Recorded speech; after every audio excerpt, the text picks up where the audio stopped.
마켓나우 2부 시작합니다. 시청자 여러분 안녕하세요. 이지혜입니다. 시장은 오늘 조금 더 올라갑니다. 물론 코스피와 코스닥은 차별화됐습니다. 이제는 정말 종전이다라는 심리가 오늘 시장을 좀 부추기고 있는 모습이고요.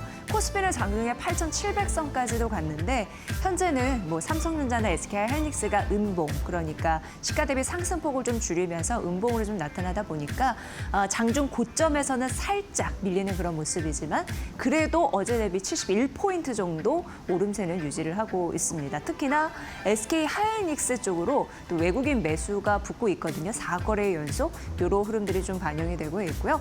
오늘 전반적으로 봤을 때 외국인이 매수세 이어지고 있는데 4거래 연속 좀 붙고 있는 모습이고 다만 오늘 코스닥이 좀 빠지고 있는데 수급에서도 영향을 주네요. 외국인과 기관의 동반 매도가 나타나고 있는 상황입니다. 이제는 정말 종전이다라는 심리가 외부 시장도 그렇고 내부 시장도 그렇고 좀 지탱해주는 힘이 있는데 이제 좀 수익을 편안하게 낼 수 있는 장인가 싶더라도 실적 굉장히 중요하다라는 말씀을 매번 마켓나우 2부에서 말씀드린 것 같습니다. 반도체, PCB 쪽 요즘에 많이 관심을 가지시는데 오늘 아침에 좀 실적과 포인트 둬서 잘 보면 괜찮은 리포트 하나를 좀 발견했습니다. 그래서 이 심텍이라는 종목인데 업황 쪽에서도 눈여겨볼 지점이 분명히 있을 것 같고요. 이제 목표 주가 올린 거거든요. 16만 원으로. 이러한 이유가 실적에 있다라는 점 분명히 좀 말씀드리면서 직접 쓰신 연구원을 연결해서 그 이유를 조금 더 구체적으로 들어보도록 하겠습니다. 자, 오늘 심텍 쓰신 분은 대신증권의 박강호 연구위원입니다. 위원님 안녕하세요. 예, 안녕하십니까. 대신증권의 박가호입니다. 네, 우리 심텍 보고서 잘 봤습니다. 전반적으로 시장을 어떻게 대해야 되는지 느낄 수 있더라고요. 일단 목표주가 16만 원으로 올려 잡으셨는데 그 이유부터 들어보도록 하겠습니다. PCB 업종 내 개별 기업들의 주가가 상당히 강했습니다. 역시 이제 전방 산업인 반도체가 호황, 그 다음에 이제 국내 메모리 3사들이 HBM이나 이제 서버형 메모리 출하량 증가가 되면서 반도체 기업들도 이제 수혜가 예상이 되면서 주가 상승이 이루어졌다 보고 있습니다. 그런 가정에 본다면은 이제 심텍이 지난 4개 분기로 봤을 때는 예상보다는 좀 실적이 다소 부진한 모습을 보였습니다. 그렇지만은 올해 2분기 기점으로 다시 분기 영업이익이 4억대로 올라오게 되고 또 3분기, 4분기는 추가적인 개선이 이루어질 수 있다 보고 있습니다.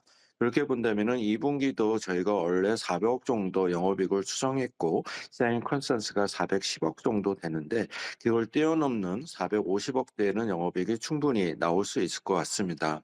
또 두 번째는 이제 엔비디아가 소캠2 이제 출하량을 6월 달부터 늘리고 있습니다. 이런 것들이 이제 심텍에도 수혜가 예상이 되고 있어서 3분기, 4분기는 소캠2에 또 매출 증가에 따른 실적 개선도 기대되고 있습니다. 이런 거를 종합을 해서 연간 실적 상향에 따른 목표 주가를 올렸고요. 단기적으로는 심텍이 반도체 PCB 내에서는 실적 개선 모멘텀이 가장 강할 것으로 보고 있어서 계속 추천을 드리고 있습니다. 네, 이 리포트가 눈이 갈 수밖에 없었던 결정적인 이유가 뉴욕 증시에서도 그렇고 우리 시장도 그렇고 메모리 슈퍼사이클의 재진입 이런 부분이 이제 종전 이후에 더 부각이 될 가능성이 있기 때문에 눈여겨보게 되는데 이 심텍이 리포트 안에 이렇게 읽어보면요. 메모리 3사의 점유율이 굉장히 높다라고 언급이 되어 있더라고요. 그리고 지금 위원님께서 말씀해 주신 엔비디아, 소캠2 최근에 많이 나오는 그런 단어입니다. 맞물려 있어서 심텍을 고를 수밖에 없었는데 얼마나 매출이 뛸 가능성이 있는지 조목조목 좀 따져주시면 좋을 것 같습니다. 어떻게 보셨습니까? 심텍 같은 경우에는 이제 반도체 패키지 부분과 그다음에 메모리 모듈 2개 사업을 영위를 하고 있습니다. 특히 이제 메모리 모듈 같은 기준으로는 이제 국내 3사 심텍, TLB, 코리아 서키트가 있다면은 거기서 가장 많은 매출과 점유율을 국내 마이크론 내 점유율이 높은 상태고요. 그런 과정에서 이제 소캠2도 안정적인 캐파와 기술력을 갖고 있기 때문에 높은 점유율은 계속 유지를 하고 있습니다.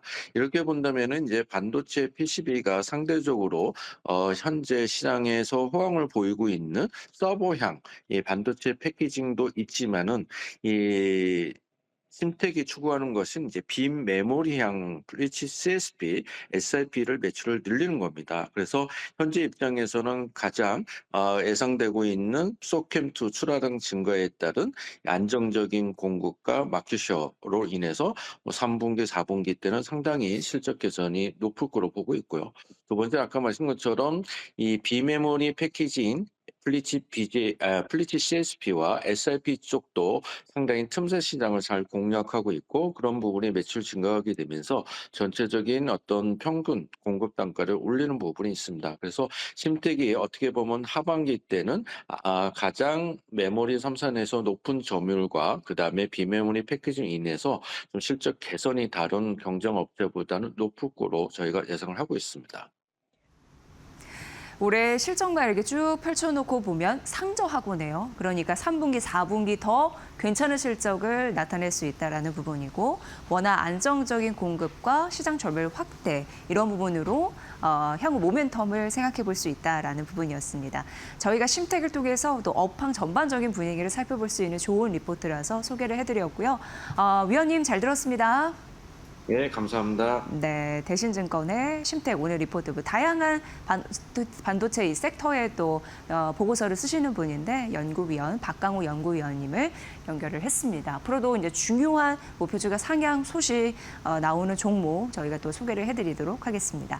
현재 시간 10시 한 6분 지나고 있는데요. 시황 상황 보고 나서 머니코드를 이어가겠습니다.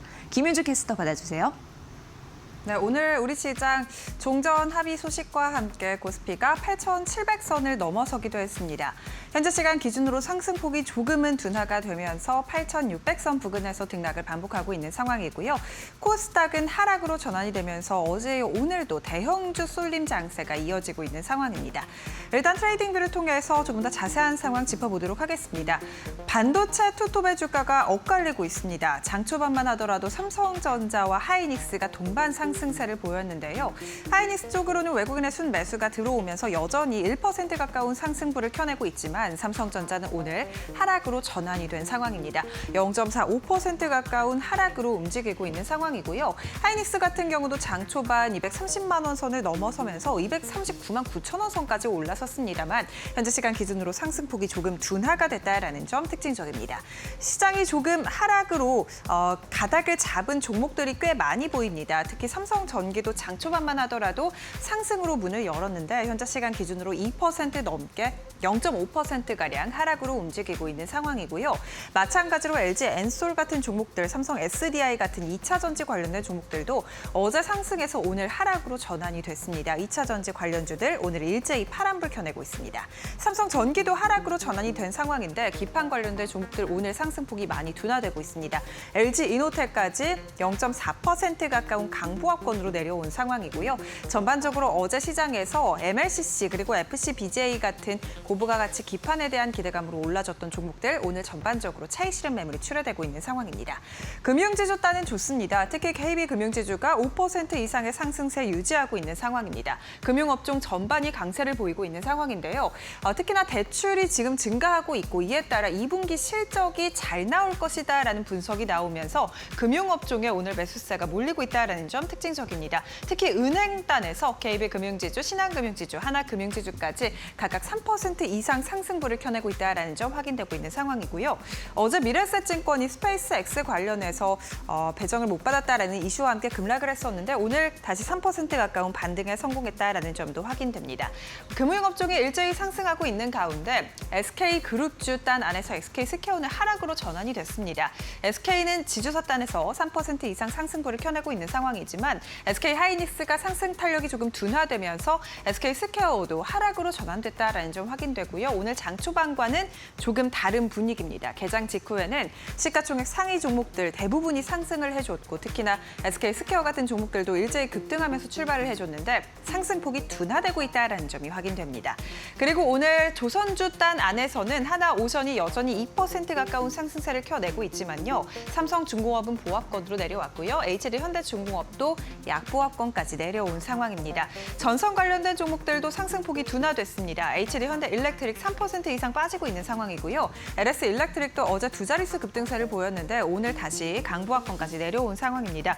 효성중공업도 장 초반 400만 원 선 탈원에 대한 기대감을 안고 10% 이상 급등하기도 했는데요. 현재 시간 약 3%가량 상승으로 상승 탄력이 둔화된 상황입니다. AI 관련된 종목들 지금 상승세가 조금 둔화됐다라는 점이 확인되는 가운데 오늘 시장에서 그래도 재건 관련된 섹터가 움직여줍니다. 방산 관련된 섹터도 움직여줬는데요. LRG 넥스원이 20% 이상 튀어오르면서 현재 시간 기준으로도 상승세 이어갑니다. 장중에 상한가 터치하기도 했습니다. 중동 재건 관련된 이슈로 지금 중동 재건주도 오르면서 건설주가 올라주고 있는데 특징적으로 방산주도 함께 올라주고 있다는 점이 확인됩니다. 증권가에서 이제 방산주가 중동 이슈가 해결이 되더라도 펀더멘털을 기반으로 오를 것이다라는 분석을 내놓았기 때문입니다.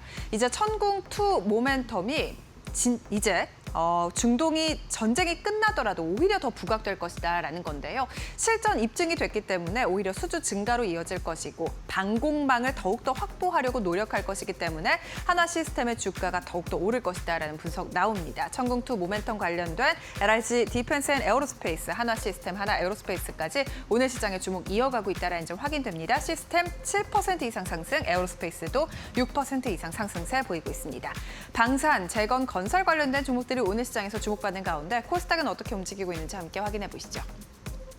코스닥은 장 초반 대비해서 지금 그래도 제약바이오가 좀 올라줬습니다. 리가켄 바이오사이언스와 ABL 바이오가 장 초반 하락에서 출발을 했는데 조금 올려내주면서 약 3% 가까운 상승세를 보이기도 했습니다만 ABL 바이오는 상승폭이 좀 둔화가 됐지만 여전히 그래도 리가켄 바이오사이언스는 3%가량의 상승폭을 켜내고 있는 상황이고요. 다만 오늘 시장 분위기 코스닥은 좋지 않습니다. 지금 반도체 소부장이 일제히 빠지고 있는 상황이고 전반적으로 2차 전지까지 일제히 하락하고 있는 상황, 피지컬 AI까지 전반적으로 빠지고 있습니다. 이렇게 기술주들이 코스닥 시장에서 쉬어가면서 코스닥 지수도 하락하고 있는 상황인데요. 지수단 바로 체크해 보시죠. 오늘 코스피는 상승부를 켜내고 있지만 코스닥은 하락으로 전환이 됐습니다. 코스닥 1.69%가량 하락하면서 낙폭을 확대하고 있는 상황이고요. 1016포인트까지 내려왔습니다. 코스피도 상승 탄력이 좀 둔화되면서 0.3% 가까운 상승부를 켜냅니다. 8,576포인트로 일중 저점 부근 지나가고 있는 상황이고요. 코스피가 장중에 8,700선까지 넘어섰지만 지금 이란 측에서 호르무즈 해협 관련해서 완전 개방이냐 아니면 60일간 개방이냐를 두고 이견차가 나오고 있는 것으로 나타났습니다. 이에 따라 시장이 조금 불확실성으로 감지를 한 걸까요? 코스피가 상승폭이 둔화되고 있다는 점이 특징적입니다. 코스피 200도 0.49% 가까이 상승하고 있지만 상승 탄력이 좀 둔화가 됐습니다. 매매 동향 함께 체크해 보시죠. 코스피 시장의 장 초반에 외국인의 순매수가 가파르게 들어왔습니다만 외국인이 매수폭을 줄여나가고 있습니다. 외국인이 다시 좀 파는 듯한 모습을 보이면서 지수도 다시 좀 눌리고 있는 상황인데요. 외국인이 150억가량 소폭 순매수에 그치고 있고요. 기관이 장중에 순매도에서 순매수로 전환이 됐습니다. 기관은 2,900억가량 순매수, 개인은 장 초반부터 지금까지 팔면서 3,000억가량 팔고 있습니다. 매매 동향 코스닥도 함께 체크해 보도록 하겠습니다. 코스닥 시장에는 외국인의 순매도가 나타납니다. 기관도 오늘 순매도하면서 외국인과 기관의 쌍끌이 순매도가 코스닥 지수를 내리고 있는 상황이고요. 개인의 순매수만이 뒷받침되고 있습니다. 지금까지 시장 분위기 체크해봤습니다. 오늘은 두산 얘기를 좀 이어서 해보도록 하겠습니다. 지금 대신증권에서 오늘 아침에 두산을 분석을 했거든요. 근데 목표 주가를 올려잡았는데 기존 대비해서 15.6% 올려잡아서 220만 원으로 제시를 했습니다. 그런데 제목에 딱 얘기를 했듯이 전자 비즈니스 그룹이라고 해서 전자 섹터 쪽 잘하다 보니까 두산의 가치가 좀 올라가는 그러한 느낌으로 보시면 될 것 같고요. 굉장히 비중이 높더라고요. 그러니까 전자 비즈니스 그룹 해가지고 그게 순 자산 가치 비중을 좀 짜다 보면 굉장히 절대적으로 거의 50% 가깝게 비중을 차지를 하고 있었습니다. 그리고 이제 영업 이익률 같은 경우에 30.1% 이게 1분기인데요. 어떻게 보면은 영업 이익률 기준으로 굉장히 최고치를 찍고 있는 흐름들이 나타나기 때문에 때문에 전자 쪽 굉장히 중요하구나, 든든한 버팀목이구나라는 걸 알 수 있었고, AI 인프라 투자가 늘어나면서 사실 CCL이라고 하는 거는 기판을 만드는 핵심 소재를 얘기하는데 거기에 보부바 가치 제품에 대한 강한 수요의 이제 시기에 이제 진입을 하면서 긍정적인 모멘텀을 만들어내는 이제 선순환 구조를 보이고 있습니다. 업황도 좋고 제품도 잘 팔리다 보니까 두산의 지위까지 어깨까지 좀 올라가는 흐름들 나타내주고 있고요. 여기가 이제 엔사향이라고 했지만 엔비디아라고 이제 연상이 되실 것 같고요. 블랙엘 납품 후에 매출이 이제 레벨업 됐습니다. 이제 CCL 이쪽 보시면 됩니다. 근데 이게 또 하이엔드 제품의 비중이 더 커졌거든요. 24년도가 73% 정도였는데 하이엔드, 그러니까 조금 더 비싸고 좋은 제품이라고 보시면 되는데 작년에 82%로 비중이 좀 늘어난 흐름들이 나타났습니다. 그러니까 하나를 팔아도 더 매출단에서 의미 있는 성적을 낼 수 있는 그런 관계다라고 보시면 될 것 같고요. 이렇다 보니까 이런 영향이 미치면서 한 개당 제품을 팔았을 때 그 평균 판매 가격이 올라가는데 작년 3분기에서 올해 1분기까지만 하더라도 인상이 한 38.5% 정도 올랐다. 이렇게 보시면 될 것 같습니다. 자, 그리고 지분 가치가 있습니다. 두산은 두산 에너빌리티가 있죠. 오늘도 좀 오르는 흐름들이 보여주고 있는데 원전 수주에 대한 랠리에 따른 지분 가치 상향 부분이고요. 작년은 거의 7조 가까이 해냈고, 그리고 이제 두산테스나 반도체 밸류 수직 계열화 기대인데 이러면서 사업 지주 회사에 대한 몸값도 상승하면서 긍정적인 매력을 만들 수 있다라는 가능성입니다. 두산 굉장히 역사가 좀 오래됐습니다. 그런데 최근 몸값이 올라가는 이유가 전자 섹터에 있구나라는 가능성 여러분들도 잘 지켜보시길 바랍니다. 네, 그리고 이제 어제 머니코드에서는 현대차 해드렸고 오늘은 조금 더 다른 또 뭐 같은 결이긴 하지만 현대모비스에 대해서 분석을 해드릴 텐데요. 오늘 아침에 유한타증권에서 리포트가 나왔고요. 목표 주가 87만 원으로 상향 조정됐고요. 현대모비스가 AI 시대에 피지컬 AI 시대에 왜 탑인지 좀 거론이 됐더라고요. 그런데 로봇 하드웨어가 돈다발을 가져다 줄 수 있다. 쉽게 얘기하면 이런 리포트의 내용이었습니다. 이제 현대모비스 같은 경우에는 워낙 부품, 핵심 부품 공급사였기 때문에 기존에 가지고 있는 역량이 있을 겁니다. 근데 그게 AI 시대에 로봇을 만들어내는 데 있어서 더 부각받을 수 있다는 건데요. 기존에 그런 차체를 만들 수 있는 핵심 부품을 만들 수 있는 공급망이 있었고 품질을 관리할 수 있는 역량이 있었는데 이 두 가지 모두 또 로봇을 만들어내는데 탁월한 경쟁력이 될 수 있다라고 언급이 됐습니다. 보스턴 다이내믹스 굉장히 중요합니다. 그래서 현대모비스는 이제 보스턴 다이내믹스를 핵심으로 하는 휴머노이드 핵심 부품 공급사이다. 이렇게 보시면 될 것 같고요. 그렇기 때문에 장기적으로 보스턴 다이내믹스의 실적 성장성과 동일하게 갈 수 있는 그런 상관관계가 굉장히 높다라고 보시면 될 것 같고요. 여기가 로봇 수요도 뭐 중요하겠지만 그게 주가 아닙니다. 핵심 부품 공급사이기 때문에 아무래도 상장 이후에 밸류가 희석될 가능성이 훨씬 제한적일 것이다. 이렇게 연구원은 또 분석을 하더라고요. 그래서 휴머노이드 이 하드웨어 플랫폼에 대한 탑티어 1이다. 이렇게 보시면 될 것 같고요. 잘 해낸다면 글로벌 휴머노이드 시장, 현대차 그룹뿐만 아니라 훨씬 더 확장돼서 할 수 있는 발판이 있다라는 데에서도 글로벌 고객사의 확대에 대한 모멘텀을 가지고 있다라고 보시면 됩니다. 현대모비스가 주가가 추가적으로 업될 수 있는 요인들이 덜어 있는데 두 가지만 좀 얘기 드리면 이 소프트뱅크가 여러분 아시겠지만 보스턴 다이내믹스의 풀옵션에 대한 권리를 갖고 있습니다. 권리가 있습니다. 그래서 이걸 팔았을 때 이제 6월, 7월인데요. 행사할 수 있는 기간이 그런 부분으로 좀 지분 변동이 있을 가능성이 있고 현대차 그룹주 쪽에서 그리고 하반기 유상증자도 어떻게 보면 자금 조달의 굉장히 뭐 핵심 요인인데 그때 제3자가 지분 투자를 해서 물량을 높일 수 있거든요. 확대할 수 있거든요. 그런 부분에서도 보면은 주가 촉매제의 역할을 할 수 있다. 상승에 대한 이런 모멘텀 얘기를 해놨으니까 여러분도 보시기 바랍니다. 어쨌든 현대차, 현대모비스 목표주가 상향 소식이 좀 있었는데 그런 흐름으로 발맞춰서 피지컬 AI를 선도할 수 있는 대표적인 기업의 역량을 갖출지 관심 있게 지켜보시면 될 것 같네요. 네, 그리고 이제 한국전력입니다. 이제 유가에 대한 어차피 이제 종전 기대감이 이제 막 서리면서 이제는 정말 종전이다라는 뭐 심리 때문에 관련주들이 좀 움직이고 있는 흐름들 어제부터 우리는 맛봤고요. 그리고 LS증권에서는 오늘 한국전력을 얘기를 했는데 기존은 목표 주가가 5만 원이었는데 목표 주가를 6만 2천 원으로 올려 잡으면서 종전 이제 다시 시작하는 밸류업에 대한 이야기를 해놨습니다. 여러분 아시다시피 2월 말부터 전쟁이 시작이 됐고 이제 60일 휴전 MOU 합의를 해야 되는데 19일 스위스에서 공식 서명이 예정이 되어 있습니다. 연료비, 전력 구입비 여러 가지 반영이 되는 한국전력이 굉장히 중요한데 두바이 가격이 이제 변동이 됐을 때 통상 4개월에서 5개월 후에 이제 반영이 되는 흐름이 있다고 하는데 이번 중동 리스크 같은 경우에는 대부분의 모든 원재료에 이미 선반영되어 있어서 그런 부분은 좀 다릅니다. 다만 중동 전쟁에 대한 비용 부담이 언제 해소될런지는 우리가 좀 데이터로 만나봐야 되는데 LS증권에서는 2분기나 3분기에 좀 집중될 것으로 보이고 이제 하반기 조금 더 갈수록 4분기 같은 경우에는 좀 안정화될 가능성이 있다라고 언급을 했습니다. 이런 거 보면 결과적으로 이제 이후에 실적에 반영되는 흐름이 있으니 실적이 감익되는 거는 불가피할 전망입니다. 다만 원래 한국전력은 그러니까 전쟁이 터지기 이전에는요 나쁠 것이 없었다라고 얘기를 했거든요. 그러니까 이제 종전 과정을 이제 가는 거잖아요. 이 시나리오 안에서 앞서서 전쟁 터지기 이전에 나쁠 것이 없었으니 다시금 여러 가지 회복할 거리가 있다라는 시각으로 이 리포트, 특히 한국전력을 썼습니다. 6만 2천 원으로 목표 주가 상향한 이후 종전 기대감으로 오를 가능성이 있는 종목이다. 이렇게 보시면 될 것 같고요. 자, 유가는 얼마큼 더 내려갈까? 하나증권에서 자세하게 분석을 해놨더라고요.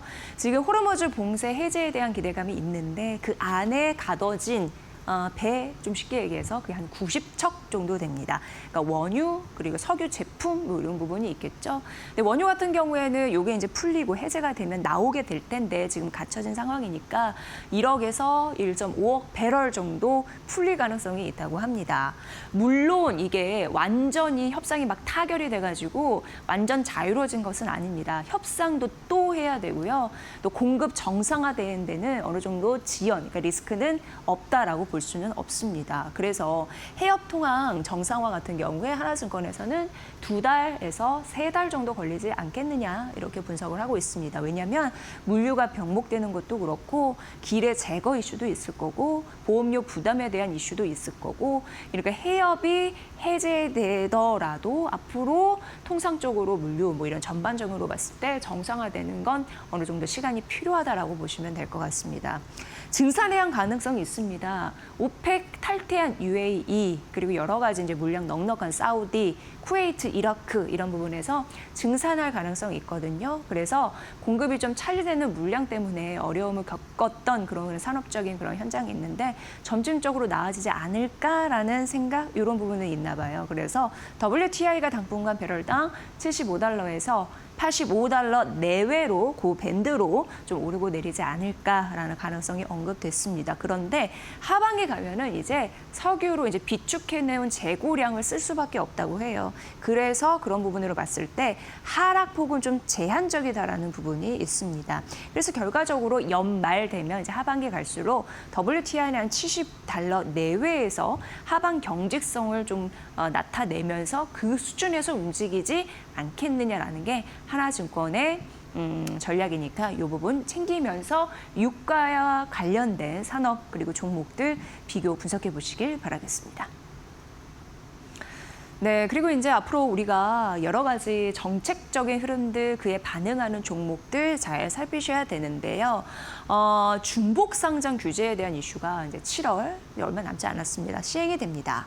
이게 뭐 정책 새 정부 들어서도 많이 좀 언급됐던 부분 중에 좀 한 대목인데요. 자회사 상장을 좀 원칙적으로 금지하는 그런 이슈입니다. 단 뭐 예외 항목은 있습니다. 왜냐하면 뭐 모회사 일반 주주가 실질적인 동의 절차를 거친다면 예외적으로 허용은 하겠으나 대부분 자회사 상장을 원칙적으로 금지하는 흐름. 그러니까 코리아 디스카운트의 원인들 빨리빨리 탈피하면서 정상화되고 프리미엄 붙어야 되잖아요. 그 과정 일목에 있는 정책적인 그런 요소이다라고 보시면 됩니다. 그래서 이제 앞으로 네, 두 가지 살펴보셔야 되는데 이쪽에서 왜 지주 회사에 대한 느낌을 좀 보셔야 되는지 이해가 되실 것 같습니다. 일단 구조 개편을 하려고 하는 기업 쪽에서는 법망, 테두리를 좀 잘 봐야 될 것 같습니다. 일반 주주의 의결권이나 상법 개정에 직면할 가능성이 굉장히 높거든요. 대표적인 예를 봤을 때 휴온스 얘기를 들더라고요. 휴온스가 비상장 4회사 휴온스 랩을 흡수 합병하려고 하는 논란이 있었습니다. 그런데 그 지주사인 휴온스 글로벌 같은 경우에 그에 대한 주주 가치가 휴온스 랩의 주주나 오너에 고스란히 넘겨지니까 이를 반대하는 그런 주주들이 좀 들고 일어났거든요. 그래서 소액주주를 결집을 해서 3%룰 얘기는 예전에 머니코드에서도 해드린 바가 있는데 그것을 적극적으로 자발적으로 준용해서 검토한 그런 일례가 있습니다. 그래서 이런 부분이 좀 그때 당시 굉장히 리스크하게 올라온 흐름들이 있었거든요. 그룹 입장에서는. 그래서 결국 여러 가지 뭐 가치를 이전하는 지배구조 관련해가지고 그런 기업들은 일반 주주의 동의가 핵심 변수로 떠오르고 있고 예, 상법 이런 부분에 대한 개정된 부분 직면하기 때문에 조심해서 주주들의 마음에 심기를 건드리면 안 된다. 이렇게 좀 보시면 될 것 같고요. 우리가 좀 지주사에서 좀 입장에서 투자의 입장에서 바라볼 거는 그 밑에 보시면 되는데 모회사가 굉장히 중요한 좀 역할을 앞으로 하게 되지 않을까 자금 조달에 있어서 이 부분을 좀 보시면 될 것 같습니다. 대표적으로 SK 에코플랜트가 자금 조달에 대한 이슈에 좀 걸린 흐름들이 있었거든요. 그 직접 투자자라고 해서 한 8천억 원 정도 그런 정도로 이제 모은 흐름들이 있었는데 IPO 하려고 자금 조달 그런 부분을 좀 실시했습니다만 이게 좀 무산이 되면서 SK에서 직접 매입하고 그리고 SK 에코플랜트의 자사주를 획득하면서 이거 좀 막아낸 흐름들이 있습니다. 그래서 결국 SK 에코플랜트가 비상장 상태로 지주사에 귀속되는 그런 또 결말이 났기도 했는데 이걸 보면서 앞으로 지주사는 재무 안정성이라는 체급을 조금 더 해야 할 필요성이 있다라는 대표적인 사례로 남았거든요. 그래서 앞으로 뭐 중복상제 규제 7월 시행이 되는데 휴온스나 그리고 SK 에코플랜트 사례를 봤을 때 어떻게 우리가 앞으로 투자를 해야 되는지 기업을 바라봐야 되는지 인식도와 좀 봐야 된다라는 의미에서 대신증권에서 이 리포트가 나왔더라고요. 앞으로도 이런 결 여러분들 잘 생각해 보시면 될 것 같습니다. 네, 오늘은 좀 양시장이 확연하게 좀 갈리고 있습니다. 대형주가 그나마 낮고 중소형주는 하락하고 있고 이런 흐름들 나타나고 있죠. 오늘 시장 전반적으로 어떻게 봐야 될지 이난희 이데일리 온 파트너 연결해서 알아보도록 하겠습니다. 파트너님 반갑습니다. 네, 반갑습니다. 네, 오늘 시장 어떻게 보십니까? 네, 저 지난주 금요일은 갑자기 전화가 끊어져가지고 하여튼 죄송합니다. 오늘 전화가 잘 연결이 돼야 될 텐데 지금 오늘은 보면은 지금 우리 시장에는 크게 이제 변화는 없습니다. 항상 이제 그 반도체를 중심으로 해서 삼성전자와 하이닉스가 시장을 딱 주도하고 있는 이런 모습을 보여주고 있는데 사실 지금 이제 이 반도체가 움직이면서 뭐 소부장 관련한 종목들도 좀 움직이고 이랬는데 이 삼성전자나 SK 하이닉스의 움직임에 비해서는 상당히 보면은 조정폭이 좀 짙고 그죠? 올라갈 때도 상당히 좀 흐름들이 좀 강하게 나오는 이런 모습들인데 여튼 하여튼 지금 시장에서는 삼성전자나 하이닉스의 흐름을 여러분들께서 아직은 좀 더 지켜보는 뭐 그런 전략이 필요합니다. 그래서 오늘 사실 이 매수 주체가 상당히 중요한데 이 개인들이 지금 보면 상당히 좀 두려워하는 것 같아요. 그러니까 뭐 금리 인상이라든지 뭐 외부적인 이런 부분, 뭐 이란 문제라든지 이런 부분에 대해서 아직 좀 불확실성이 존재한다라고 생각을 하고 계신 것 같아요. 그러다 보니까 조금 이제 매수 주체가 좀 약한 모습인데 오늘은 조금 이제 좀 색다른 이런 어떤 테마들이 좀 움직이고 있습니다. 전쟁이 끝나는데 방산주가 오늘 뭐 포스텍 같은 경우도 지금 물론 뭐 상한가가 풀렸지만 상을 친다든지 뭐 빅텍이라든지 한일 단조라든지 이런 것들이 움직이는 것이 좀 색다르고 또 이 지금 한쪽에서는 방산이 움직이면서 또 한쪽에서는 이 재건 관련한 종목들이 또 좀 움직이고 있거든요. 뭐 대표적으로 지금 보면은 대우건설을 중심으로 해서 삼성 E&A라든지 뭐 GS건설, 뭐 DLENC라든지 뭐 이런 종목들이 같이 움직여주고 있다라는 것이 좀 약간 시장이 좀 아이러니하다. 그죠? 전쟁이 끝나는데 방산주 움직이고, 그죠? 또 한쪽에서는 재건주가 움직이고 이런 모습들을 보여주고 있다라는 거 여러분들께서 좀 참고를 하시고요. 여전히 지금 우리 시장은 여러분들께서 시장이 뭐 8,500포인트 뭐 깨고 나면은 또 8,000포인트 간다, 7,000포인트 간다 이러시기보다는 시장이 약간 좀 상방향으로 열려 있다라고 좀 보시면 됩니다.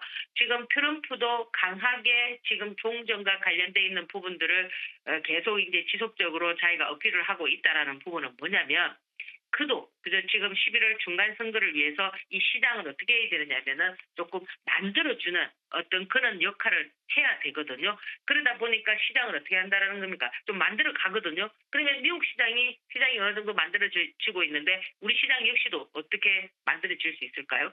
뭐 10,000포인트다, 지금 뭐 12,000포인트다, 그죠?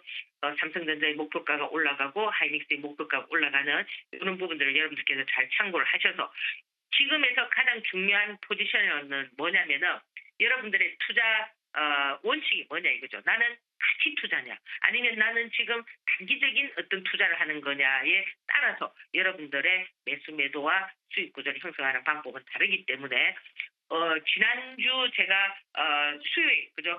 이 또한 지나간다라고 해서 시장이 지금 돌려 세웠듯이 또 어느 날 되면은 또 그런 어떤 조정의 어떤 흐름들이 진행이 될 수가 있습니다.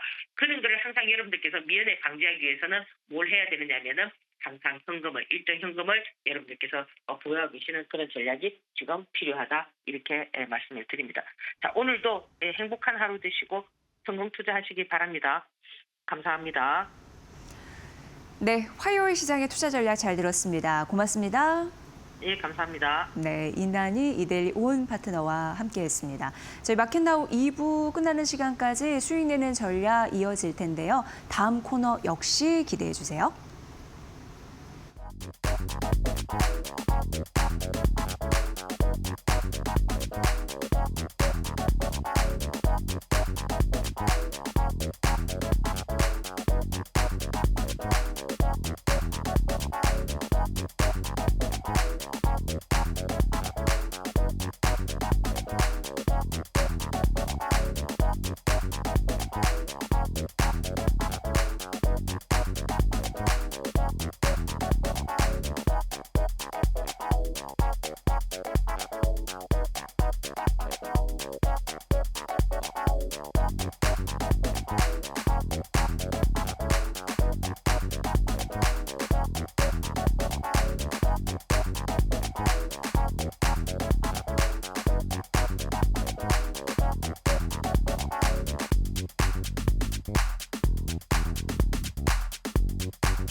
네, 또 회사채 시장에 크레딧 이슈가 좀 발생을 했습니다. 그래서 중앙그룹 계열사들이 잇따라 기업 회생을 신청을 했다고 하는데요. 우리가 투자자로서 이 부분도 좀 잘 봐야 될 것 같습니다. 권소연 이데일리 마케팅 센터장의 분석으로 또 들어보도록 하겠습니다. 어서 오십시오. 네, 안녕하세요. 네, 뭔가 또 찝찝한 일이 생겼나 네. 봅니다. 어떤 일인지, 어떤 일이 좀 벌어지고 있습니까? 네, 그리고 예. 사실 회사채 시장에서 중앙일보 그룹, 그러니까 네. 중앙그룹의 이제 여러 계열사들이 사실 당구 손님이었거든요. 회사채 발행을 이제 여러 차례 많이 해서. 근데 좀 불안하다 이런 얘기도 좀 있었는데 어제 아침에 콘텐츠리 중앙하고 메가박스 중앙이 서울회생법원에 회생 절차 개시를 신청했다고 공시를 했어요. 네. 그리고 오후 들어서는 JTBC도 기업 회생 절차 신청했다고 공시를 또 했고요. 중앙홀딩스와 중앙 P&I도 회생 절차를 신청한 것으로 알려졌고 중앙미디어 그룹의 핵심 계열사 5곳이 일단 이제 기업 회생 절차 개시를 신청을 한 거고요.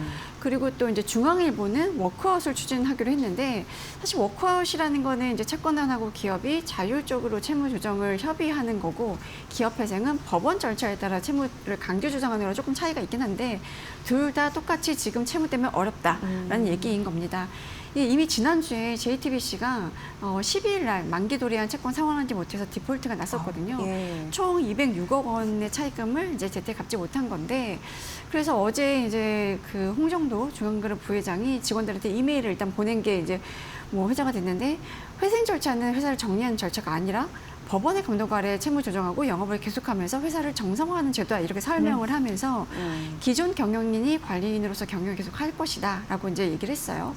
그리고 이후에 이제 오후 3시에 간담회를 따로 열었거든요. 네. 뭐 그 간담회에서는 짧게 이제 준비해온 입장문을 발표하고 Q&A 없이 이제 퇴장을 했는데 이제 읽어내려간 내용을 보면 뭐 대외 경제 여건 악화, 뭐 신용등급 하락, 뭐 이런 걸로 인한 자금 경색 이런 이유 때문에 기업 회생 신청을 결정했다라고 이제 설명을 하면서 북중미 월드컵 중계 같은 이제 회사 각각의 본연의 업무는 중단 없이 계속 정상적으로 운영할 것이다라고 밝혔어요. 네. 그러니까 이게 지난달에 우리 JR 글로벌 리츠 회생 신청하면서 이제 한바탕 회사 시장이 조금 이제 긴장을 했었잖아요. 그런데 이번에 그래도 이제 국내 굴지의 미디어 그룹인데 이 중앙그룹 내에서 5개 계열사가 한 번에 회생 신청을 하고 이 핵심인 또 중앙일보는 워크아웃 추진하겠다고 하면서 이거에 따른 여파가 회사 시장에 어디까지 이제 영향이 갈 것이냐라는 거에 대한 우려가 상당히 커진 상태이긴 합니다. 네. 일단 뭐 이렇게 되면 회사채 가격이 많이 떨어지겠네요.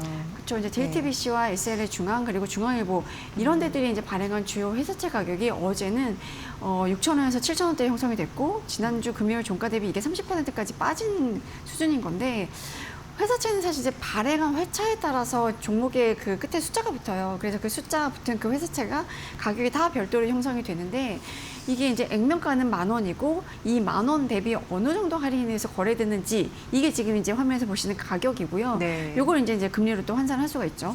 근데 장내에서 거래되는 회사채는 뭐 주식처럼 이제 상한가가 딱 정해져 있지는 않은데 호가 입력 제한폭이라는 게 있거든요. 그러니까 주문을 잘못 기입하는 거를 좀 막기 위해서 대체로 뭐 이 일정 범위를 넘어선 호가를 입력을 못하게 해놨는데 네. 이 현재 가격보다 한 30% 이상 낮은 가격을 입력할 수가 없어요.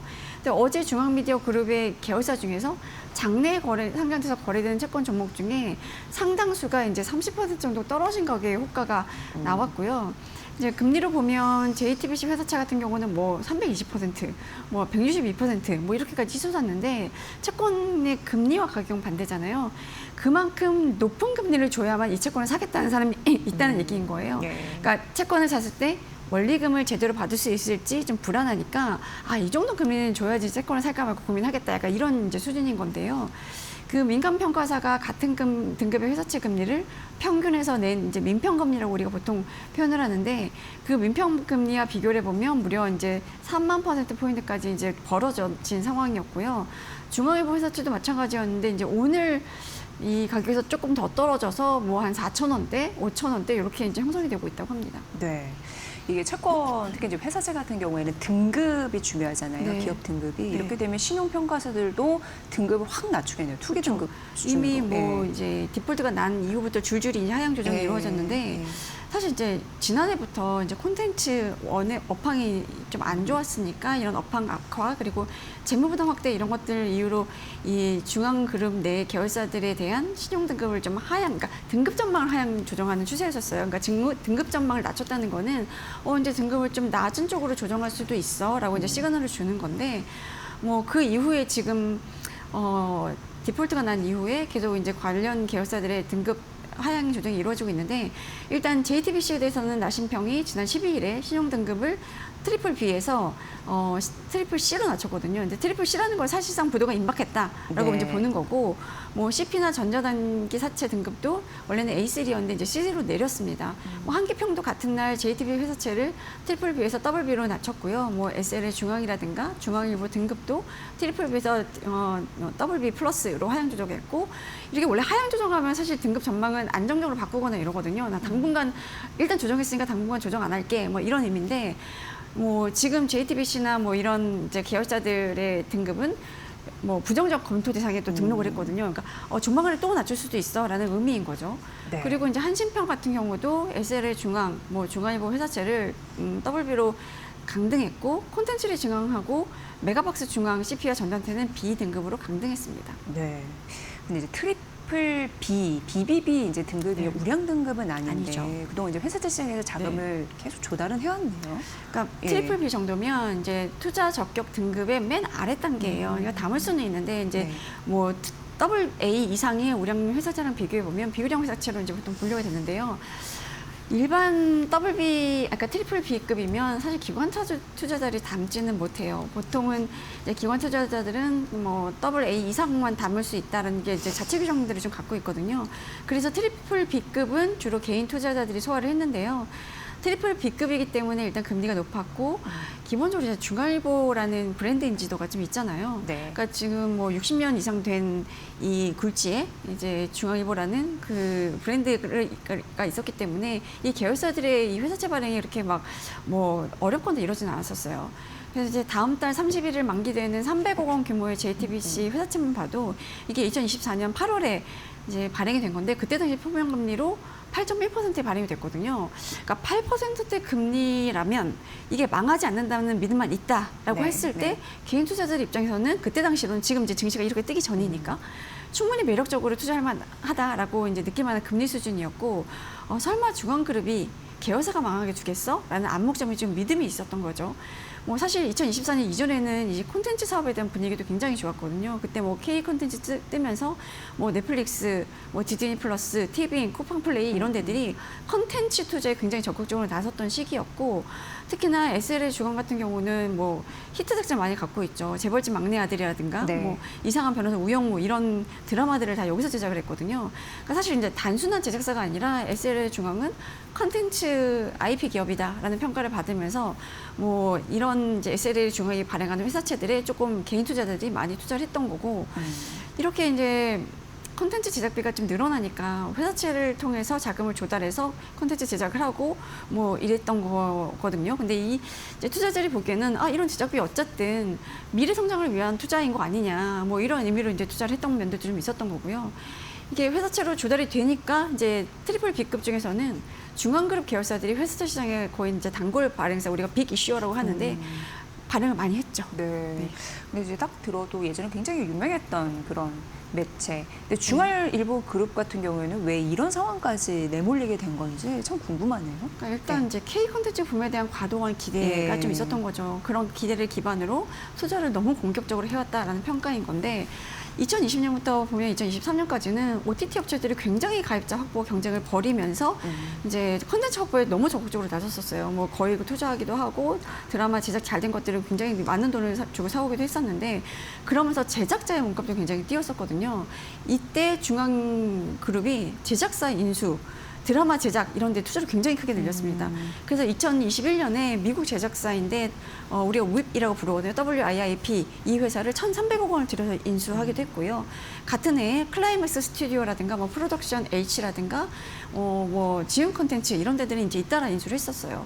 그때 그냥 뭐 자체 자금으로 인수하기가 좀 이제 녹록지가 않으니까 뭐 인수금융도 쓰고 뭐 차입도 일으키고 뭐 이래서 했던 건데 이게 지금 이제 시간이 지나서 봤더니 그때 당시에 제작사들 사들인 그 제작사들의 가격이 최고점이었던 시절이었던 거예요. 네. 투자를 잘못했군요. 그렇죠. 그리고 이제 그리고 이제 우리가 또 하나 월드컵 중계권하고 올림픽 중계권을 JTBC가 따왔잖아요. 2026년부터 2032년까지의 월드컵, 그리고 2026년부터 2030년까지 월드컵에 한국 내 중계권을 이제 확보를 했는데, 뭐 당시에는 이 중계권 가져오면 뭐 방송 광고 수익이라든가 뭐 디지털 중계 수익이라든가 이걸 또 재판매하잖아요. 재판매 수익 이런 걸로 충분히 이 투자금을 회수할 수 있을 것이다라는 이제 계산이 깔려 있었던 건데, 뭐 얼마나 주고 사왔나 보면 2026년 지금 하고 있죠. 북중미 월드컵 중계권료만 한 1억 2,500만 달러였었어요. 그게 우리나라 돈으로 지금 환율로 계산해 보면 1,900억 원 정도거든요. 그런데 이제 예상과 다르게 그 이후에 광고 시장, 컨텐츠장이 굉장히 빠르게 이제 둔화를 한 거죠. 그러면서 중계권 재판매도 잘 안 됐고요. 그래서 2023년 들어서 보면 OTT 업체들의 이렇게 스탠스가 조금 바뀌기 시작합니다. 이제 많이 만들기보다는 돈 되는 것만 만들자라는 분위기가 됐고, 그래서 OTT 업체들의 투자는 좀 줄어들고 제작 편수 좀 감소하는 분위기가 됐거든요. 그리고 또 광고 시장 위축되기 시작했고 그러면서 제작비는 올라가고 사실 넷플릭스 때문에 이제 제작비 그러니까 뭐 배우들의 몸값이라든가 이런 것들이 전반적으로 좀 올라가면서 이 컨텐츠를 만드는데 이 고비용 구조가 되고 그러면서 현금 창출료가 떨어지는 상황이 된 거예요. 그리고 또 콘텐츠리 중앙이나 메가박스 중앙 같은 경우는 영화 시장 침체로도 이제 타격이 좀 컸는데 우리가 이제 코로나19 팬데믹을 거치면서 관객 수가 급감했잖아요. 그런데 코로나19는 끝났는데 그 사이에 OT 시장이 워낙 빠르게 이제 커지면서 극장을 찾는 관객 수가 이제 회복이 안 되는 거죠. 네네. 그러면서 이 관객, 그러니까 극장 관련된 산업들이 굉장히 이제 침체된 상황을 벗어나지 못하고 있는 건데 이렇게 사이클이 꺾이면서 이제 공격적으로 투자하고 제작사 사들일 때 했던 인수금융, 차입 부담 이런 것들이 이제 부메랑으로 돌아와서 목을 조여오는 형국이 된 거고요. 특히나 이제 고금리 환경이 길어지고 있는데 여기서 더 나아가서 이제 금리 인상을 한 해 만에 이루고 있는 상황이잖아요.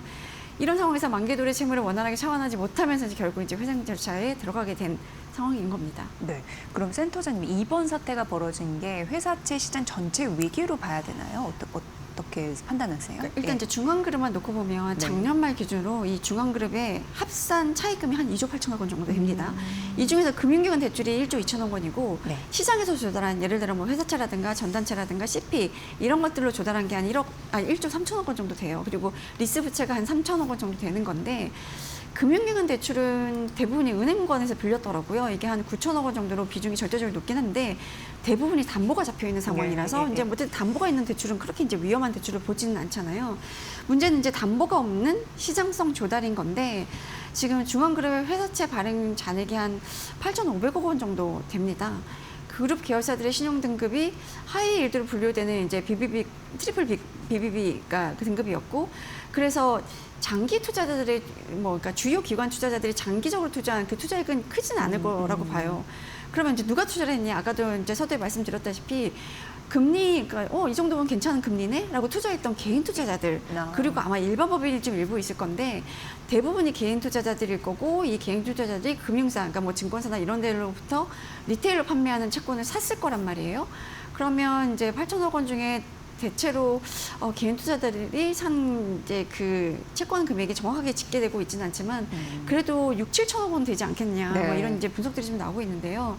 뭐 개인들 입장에서는 와, 월드컵 중계권까지 JTB가 따왔는데 그래도 뭐 괜찮지 않겠냐라는 생각으로 투자한 분들도 되게 많을 거고. 뭐 그리고 지금 중앙그룹이 좀 어려워질 거다라는 우려들이 좀 나오고 있는 과정에서도 중앙그룹이 계속 설명했던 게 우리 뭐 일산 스튜디오든 아니면 상암동에 있는 사옥이든 이런 거 부동산 매각해서 자금 마련하겠다라고 네. 밝혔기 때문에 뭐 그렇게 하면 유동성 위기가 심각하진 않겠지라고 이제 생각하고 투자한 분들이 좀 많았던 것 같아요. 네. 그래서 이게 보면 이제 발행자로 봤을 때 채권 시장에 전반적으로 타격을 줄 가능성은 많지는 않지만 기본적으로 이제 개인 투자자들이 투자한 그 비중이 크기 때문에 이 개인 투자자들이 이제 뭐 지금 보면 네이버나 이런 데 그 포부로 해서 얼마 투자했는지 이렇게 약간 투자자를 좀 모으고 있는 분위기이긴 해요. 이게 이분들이 집단 행동을 할 가능성이 좀 있다고 보고요. 그리고 중앙그룹 주요 계열사들이 계열사 간 서로 신용 공여 이런 걸 좀 많이 했거든요. 그러니까 유동화증권을 발행을 할 때 뭐 예를 들어 중앙일보는 JTBC하고 콘텐츠리 중앙의 유동화 기반 자금주들의 자금 보충 약정을 제공하고 콘텐츠리 중앙도 메가박스 중앙 관련된 유동화증권에 자금 보충 약정을 제공하고 이러면서 네네. 타 계열사 간 자금 조달할 때 이게 신용으로 연결되어 있는 구조입니다. 그러니까 이제 한 군데가 삐걱거렸을 때 그룹 전체가 이제 흔들리는 상황이 되는 거죠.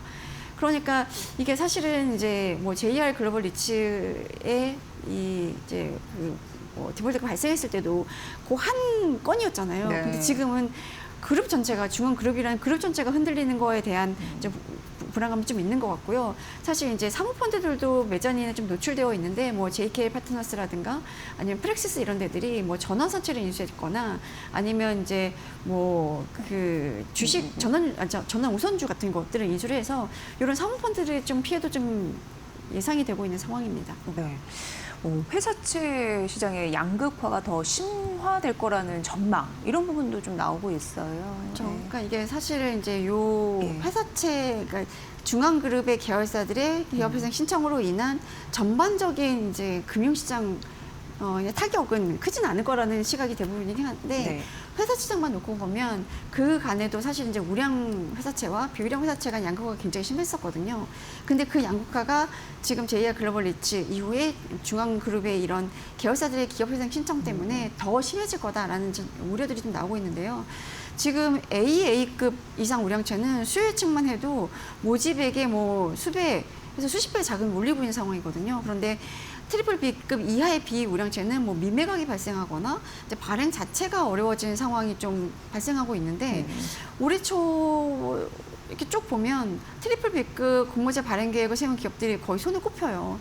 이게 지금 시장이 비우량채에 대해서 그렇게 이제 좋은 평가를 하고 있지 않기 때문에 아예 이제 발행 계획을 공모회사채보다는 이제 상호로 지도하거나 이런 계획들을 좀 세우고 있고, 얼마 전에 동아기업 같은 경우도 뭐 회사채 발행을 했는데 완전 미매각이었죠. 아예 네, 주문이 네, 네. 한 건도 없었던 이런 상황이 발생하기도 하는 반면에 최근에 뭐 KB증권이라든가 뭐 KT 뭐 스카이라이프 이런 데들을 발행할 때는 뭐 예정했던 금액이 막 3배 뭐 이렇게 몰리기도 했고, 뭐 KB증권 같은 경우는 1조 원 넘게 이제 수요 측에 몰리기도 했었거든요. 그러니까 이제 시장 전체가 얼어붙었다기보다는 이제 신용도에 따라서 돈이 흐르는 방향이 극단적으로 갈리고 있는 상황이다라고 볼 수 있을 것 같습니다. 네, 그럼 이제 결국 투자자들이 트리플 B급 회사채를 꺼리고 있다라고 봐도 크게 다르지 않네요. 그렇죠. 네. 이게 사실 경기가 좋고 해당 업종의 업황이 되게 좋을 때는 금리를 높게 주니까 이제 개인 투자자들 투자하고 이런 수요가 좀 있었는데 최근에 이렇게 회생 신청 사례가 늘면서 투자자들이 이제 수익보다는 리스크를 봐야겠네, 원금 보전을 할 수 있는지를 봐야겠네라는 분위기가 좀 생기기 시작한 것 같고요. 이게 뭐 JR 글로벌 리츠에 이어서 중앙그룹 사례까지 나오면서 이런 분위기가 더 이제 강해진 상황이고, 게다가 지금 워낙 국내 증시가 좋잖아요. 네. 이제 삼성전자나 SK 하이닉스 사실 어제 하루 동안 삼성전자 4.5% 올랐고 SK 하이닉스 6.4% 올랐는데, 뭐 이렇게 하루 만에 이 종목 하나에 투자해서 이렇게 수익을 올릴 수 있다면 연간으로 8%대 금리를 주는 회사채보다는 삼전닉스 사는 게 더 낫다라는 생각들을 다 할 거고, 예. 그래서 지금 이제 이 비우량채를 뒷받침하고 있었던 채권 개미들이 우르르 이제 증시를 올려간 상황이 되기 때문에 수급 상황으로 봤을 때도 비우량채는 당분간 힘들겠다라는 얘기가 좀 나오고 있는 것 같습니다. 그럼 앞으로 회사채 시장은 더 깜깜해질까요? 어떻게 일단 보세요? 관건은 이제 금리하고 경기인 예. 건데, 금리는 이제 인상 쪽으로 계속 이제 무게가 실리고 있잖아요. 뭐 신현성 한국은행 총재도 계속 이제 금리 인상을 염두에 한 이제 매파 발언을 좀 하고 있는 상황이라서 네. 금리 인상 기조는 좀 기정사실로 받아들이고 있는 상황인데, 이렇게 되면 이제 기업들 이자 부담도 늘고 뭐 차원 환경도 악화되고 뭐 이 와중에 이제 이렇게 기업 세생 신청한 사례들이 좀 나오고 있으니까 투자 심리가 전반적으로 좀 안 좋아지는 분위기이긴 한데, WA급 이상 우량채는 자금 조달에 당분간은 큰 문제는 없을 것 같아요. 뭐 이게 몰리는 자금이 좀 줄어들거나 뭐 이제 금리 수준이 본인들이 생각했던 것보다 오버 발행하거나 뭐 이런 경우는 있을지라도 조달 자체는 크게 문제는 없을 것 같거든요. 네네. 근데 트리플 B급 이하의 기업들은 재무 구조 개선을 하거나 아니면 자산 매각 같은 자구책을 내놓거나 이러지 않으면 지금 회사채 시장에서 자금을 구하기는 쉽지 않은 환경이 좀 이어질 것 같고, 이 채권 개미들도 사실 이번에 그 중앙그룹의 계열사들 이제 뭐 기업 회생 얘기 나오기 전에 좀 어려워지고 이럴 때 금리가 조금 올랐을 때 이럴 때 투자해야 되나 그러면서 약간 저가 매수 느낌으로 들어간 개인 투자자들 꽤 있거든요. 네네. 그런데 이제 지금 이렇게 되면서 이제 채권 가격이 급락하고 아마 이제 피눈물 흘리는 분들도 꽤 있을 것 같은데, 비유량 등급은 기존보다는 조금 더 깐깐히 따져보고 실제로 이제 디폴트 가능성이 있는지 전체 차입금 규모를 보거나 아니면 그 차입금 중에서도 단기로 상환해야 되는 단기채 비중이 어느 정도인지 이런 것들을 좀 꼼꼼히 보면서 옥석가리를 하고 투자를 하셔야 될 것 같습니다. 네. 지금 중앙그룹 계열사들이 잇따라 기업 회생 신청을 한 굉장히 충격적인 소식을 전해주셨습니다. 회사채 시장에 대한 실태, 그리고 주식시장으로 수급이 또 몰릴 수 있는 요인이 될 수 있을지까지 굉장히 잘 분석해 주셨는데 좀 고민되는 대목이네요. 네, 앞으로의 그런 사항들 지속적으로 알려드리도록 하겠습니다. 오늘 권소연 이데일리 마케팅 센터장의 분석으로 함께하셨습니다. 오늘도 잘 들었습니다. 고맙습니다. 네, 감사합니다.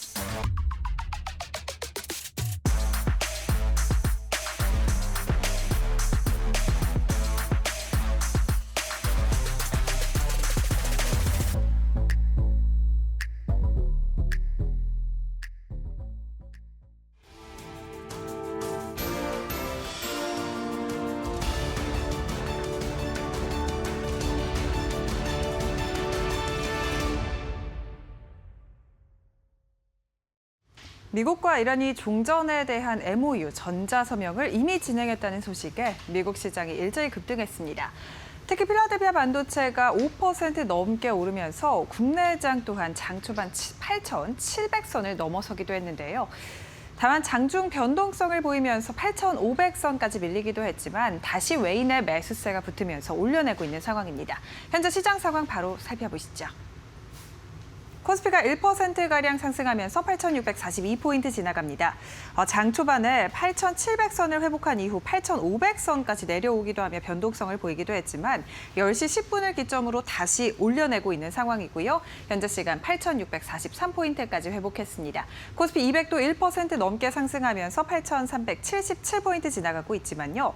오늘 코스닥은 힘이 많이 빠집니다. 일종 저점 부근 지나가고 있는 상황이고요. 코스피는 다시 올려내고 있는 상황이지만 코스닥은 계속해서 밀리면서 1% 넘는 낙폭 가져갑니다. 1,017포인트 거래되고 있습니다. 매매 동향 함께 살펴보시죠. 코스피 시장은 외국인과 기관의 순매수 들어옵니다. 외국인이 10시를 기점으로 조금 파는 듯한 모습을 보였었는데 다시금 매수세가 강하게 붙으면서 1,600억가량 사들이고 있고요. 매수폭 확대하고 있습니다. 기관도 1,900억가량 사들이면서 지수를 받쳐주고 있는 상황입니다. 기관은 장중 순매도에서 순매수로 전환이 됐습니다. 개인은 계속해서 순매도 중이고요. 3,600억가량 팔고 있습니다. 코스닥 매매 동향도 함께 살펴보시죠. 코스닥은 외국인과 기관 쌍끌이 순매도 나오고 있고요. 장 초반부터 지금까지 이러한 분위기 이어지고 있습니다. 개인의 4천억가량의 순매수 확인되고 있습니다. 원달러 환율 함께 열어보도록 하겠습니다. 원달러 환율이 장중에 1,513원 선까지 고점을 높이고 있습니다. 일종 고점 부근 지나가고 있는 상황인데요. 일단은 원달러 환율 계속해서 미국과 이란 간의 종전 합의가 진행됐다라는 소식이 나오면서 1,510원 선 초반대로 움직이고 있지만 여전히 1,510원 선 위에서 움직이고 있는 상황입니다. 전반적으로 아직까지 19일 최종 서명을 앞두고 시장이 불확실성을 가져가고 있는 것으로 해석됩니다. 네, 이렇게 오늘 시장 상황 간단하게 살펴봤는데요. 중요한 투자 뉴스는 어떤 게 있는지 바로 이어서 살펴보시죠. 오늘 방산주가 장 초반 미국과 이란의 종전 가시화에도 강세를 이어가고 있습니다. 종전으로 인한 무기 수요 감소에 대한 우려에도 증권가에서는 오히려 K방산에 새로운 기회가 열릴 것이라는 반전 분석을 내놓고 있는데요. 오늘 DS투자증권 리포트에 따르면 전쟁 종료 후 본격화될 중동향 수출 파이프라인이 다수 존재하기 때문에 오히려 이란 전쟁 종전이 한국 방산업계에는 긍정적인 계기가 될 것이라고 분석했습니다. 하나 에어로스페이스는 사우디아라비아와 지상 무기 현대화 사업을 협의해왔고 종전 후 협상 재개와 함께 수주 가시화가 기대되고 있습니다. 현대로템 역시 이라크와 K2 전차 약 250대 수출 논의를 이어왔고 중동 정세 안정화 이후 하반기에는 내년 상반기 계약 체결 가능성이 더 높아지고 있다는 평가가 나오고 있습니다. 또 이란으로부터 직접 공격을 받은 중동 미 도입국의 신규 수출과 기존 도입국의 추가 발주까지 기대되고 있는 상황인데요. 이러한 분석 속에 오늘 국내 방산주 동반 강세를 보입니다. LIG 디펜스 앤 에어로스페이스가 장중에 상한가를 기록하기도 했습니다만 상승 탄력이 좀 둔화가 됐습니다. 현재 시간 20%가량 상승한 100만 4천 원 선 지나가고 있고요. 하나 에어로스페이스 주가는 6% 가까운 상승세 유지하고 있습니다. 114만 8천 원 선 지나갑니다. 하나 시스템 주가도 6%가량 오르면서 천궁투 관련된 밸류체인 오늘 일제히 올라주고 있습니다. 10만 6천 원 선 거래되고 있습니다. 현대로템 같은 경우에는 K2 관련된 모멘텀 붙으면서 7% 가까운 상승, 22만 8천 원 선 거래되고 있습니다. 대우건설이 원전 사업 재평가와 재건 사업 참여 기대감 속 장중 25%가량 급등했습니다. 대신증권은 오늘 대우건설이 글로벌 원전 사업 핵심 기업으로서 가치 재평가를 기대한다며 목표가를 2만 8천 원으로 제시했습니다. 구체적으로는 최근 팀코리아의 체코 원전 수주로 첫 해외 원전 레퍼런스를 확보했다면서 주가 조정으로 밸류에이션에 대한 부담도 크게 완화됐고 글로벌 원전 플레이어로 재평가가 기대되는 시점이라고 의견을 밝혔습니다. 향후 체코 원전에 대한 EPC 본계약 체결과 후속 원전 파이프라인 확대를 통한 글로벌 기업으로서의 재평가 가능성도 유효하다는 분석인데요. 원전 모멘텀 속 중동 재건에 대한 사업 참여 기대감까지 커지면서 대우건설 주가는 오늘 장중 2만 8천 원 선을 넘어서기도 했습니다. 현재 시간 기준으로도 18% 가까운 상승 탄력 붙고 있습니다. 27,100원 선 지나가고 있고요. GS건설 주가도 4.3% 가까이 오르면서 오늘 건설주들 일제히 강세 탄력 붙고 있습니다. 31,550원 선 거래됩니다. 마찬가지로 삼성 E&A도 5.95% 가까이 상승하면서 55,200원 선 지나가고요. DL-ENC도 주가가 10% 가까이 튀어오르면서 87,200원 선 거래되고 있습니다. 도널드 트럼프 미국 대통령과 벤스 부통령 그리고 이란 측 협상 대표인 모하마드 바게르 갈리바프 의회 의장이 종전 양해각서의 전자서명을 진행했습니다. 다만 국제수로인 호르무즈 해협 통항을 관리하는 방식을 놓고서는 아직도 양국 간 이견이 감지되고 있습니다. 트럼프 대통령은 해협이 개방될 것이란 합의를 이뤘고 거기에는 통행료가 없다면서 이전과 같이 무료로 개방된다는 점을 강조했습니다만 이란 측은 향후 60일 동안만 무료 통행을 허용하고 다시 수수료를 부과할 수 있음을 시사했습니다. 한편 국제유가는 미국과 이란 간 종전 협상 타결 소식에 4% 넘게 하락하며 3개월 만에 최저 수준으로 떨어졌습니다. 브렌트유와 WTI는 이날 4% 이상 하락하며 각각 83달러, 80달러 선에서 마감했는데요. 이 같은 소식에 오늘 국내 증시는 8,700선을 회복하기도 했습니다만 현재 시간 기준으로 상승세가 조금은 둔화됐습니다. 코스피 시총 상위주 분위기 함께 확인해 보시죠. 그래도 삼성전자가 0.52% 가까이 다시 상승해주고 있습니다. 33만 9천 원 선 회복했고요. 하이닉스 주가는 여전히 2% 넘게 상승 탄력 붙으면서 234만 9천 원 선 지나가고 있습니다.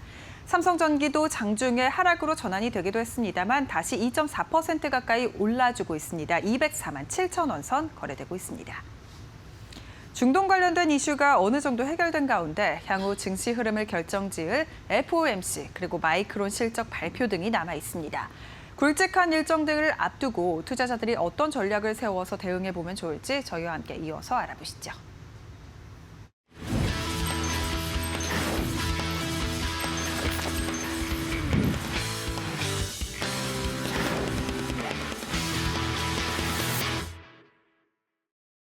상위 1% 초고수의 픽 시간입니다. 수익률 상위 1% 주식 고수들은 오늘 어떤 종목에 관심 가지고 있을까요? 오늘 오전장 기준 고수들의 매수 상위 종목 1위부터 5위까지 살펴보겠습니다. 오늘 고수들은 밀리는 종목들 위주로 저가 매수세 공략해내고 있습니다. 순위권의 1위부터 4위까지 모두 장중에 하락 전환되는 모습이 포착되기도 했는데요. 특히 전작에서 좋았던 삼성전기와 삼성전자 모두 들어와 있다는 점이 특징적입니다. 다만 펀더멘털은 여전히 견고합니다. 삼성전기 같은 경우에는 MLCC가 내년에 가격이 20% 정도 인상될 것이다라는 예측이 나오고 있고요. 삼성전자는 증권가에서 목표 주가 59만 원까지 제시가 됐습니다. 때문에 이 두 종목 같이 매수 상위 종목에 올라와 있고요. 네이버와 LG전자도 밀리면서 매수세 붙고 있습니다. 한편 LS일렉트릭은 지금 증권가에서 목표 주가 30만 원까지 TP 상향 조정이 됐습니다. 더 오를 거라는 기대감에 고수들의 매수세도 쏠리고 있는 상황입니다. 이렇게 오늘 오전장 기준 고수들의 매수 상위 종목 5가지 함께 살펴봤는데요. 오늘은 전반적인 시장 상황 관련해서 전략 세워보도록 하겠습니다. 이데일리TV 신일섭 전문위원님 모시고 이야기 나눠보도록 하겠습니다. 위원님 안녕하세요. 위원님, 오늘 우리 양시장 장중에 잠시 밀리는 모습이 연출되기도 했습니다. 특별한 이유가 있는지 오늘 오후장에는 좀 어떤 흐름이 이어갈지 궁금합니다. 네, 일단 오늘 니케이 그리고 대만 증시도 크게 오르지 못하고 있습니다. 일단 니케이가 마이너스고요. 대만이 강보합이거든요. 그래서 우리나라는 지금 코스피가 1% 넘게 오르기 때문에 아시아에서 그래도 제일 강해요. 근데 이제 코스닥이 1.42% 빠지기 때문에 체감적으로 굉장히 안 좋은 생각이 들거든요. 왜냐하면 코스닥이 지금 장 초반에 좋았다가 반도체 소부장이 급락을 하면서 주가가 굉장히 안 좋은 느낌이 듭니다. 출발부터 안 좋았으면은 괜찮은데 우리 똑같잖아요. 갑자기 잘 되다가 안 되면 더 안 된 것 같잖아요. 아예 처음부터 안 되면은 그래도 느낌이 별로 없는데 기대치가 지금 그런 느낌이 좀 없지 않아 있는 것 같고. 그 다음에 이제 특징적으로는 굉장히 특징적인 게 방산과 재건이 똑같은 어떤 크기의 버블로 굉장히 경쟁을 하고 있다. 그래서 방산 재건이 같이 움직이고 있는 이런 모습들이 포착이 되고 있는 이런 상황입니다. 네, 이렇게 매수 상위 종목 전략까지 함께 체크해봤고요. 이어서 매도 상위 종목도 곧바로 열어보도록 하겠습니다. 오늘 오전장 기준 고수들의 매도 상위 종목 1위부터 5위까지입니다. 일단 LIG 디펜스 앤 에어로스페이스가 1순위 들어와 있습니다. 하나오션도 함께 이름을 올리고 있는데 지금 지정학적 리스크가 완화됐음에도 불구하고 방산주가 이례적으로 강세를 보이고 있습니다. 증권가에서는 종전이 끝나고 나면 이 방산주가 오히려 더 오를 것이다라는 전망을 제시하기도 했습니다. 실제로 LIG 디펜스 앤 에어로스페이스 오늘 장중에 거의 상한가까지 도달을 하면서 강세를 보여나가기도 했는데요. 고수들 기분 좋은 차익 실현 물량 두 종목 나와주고 있는 상황입니다. 이 밖의 종목들도 대부분 올라주고 있습니다.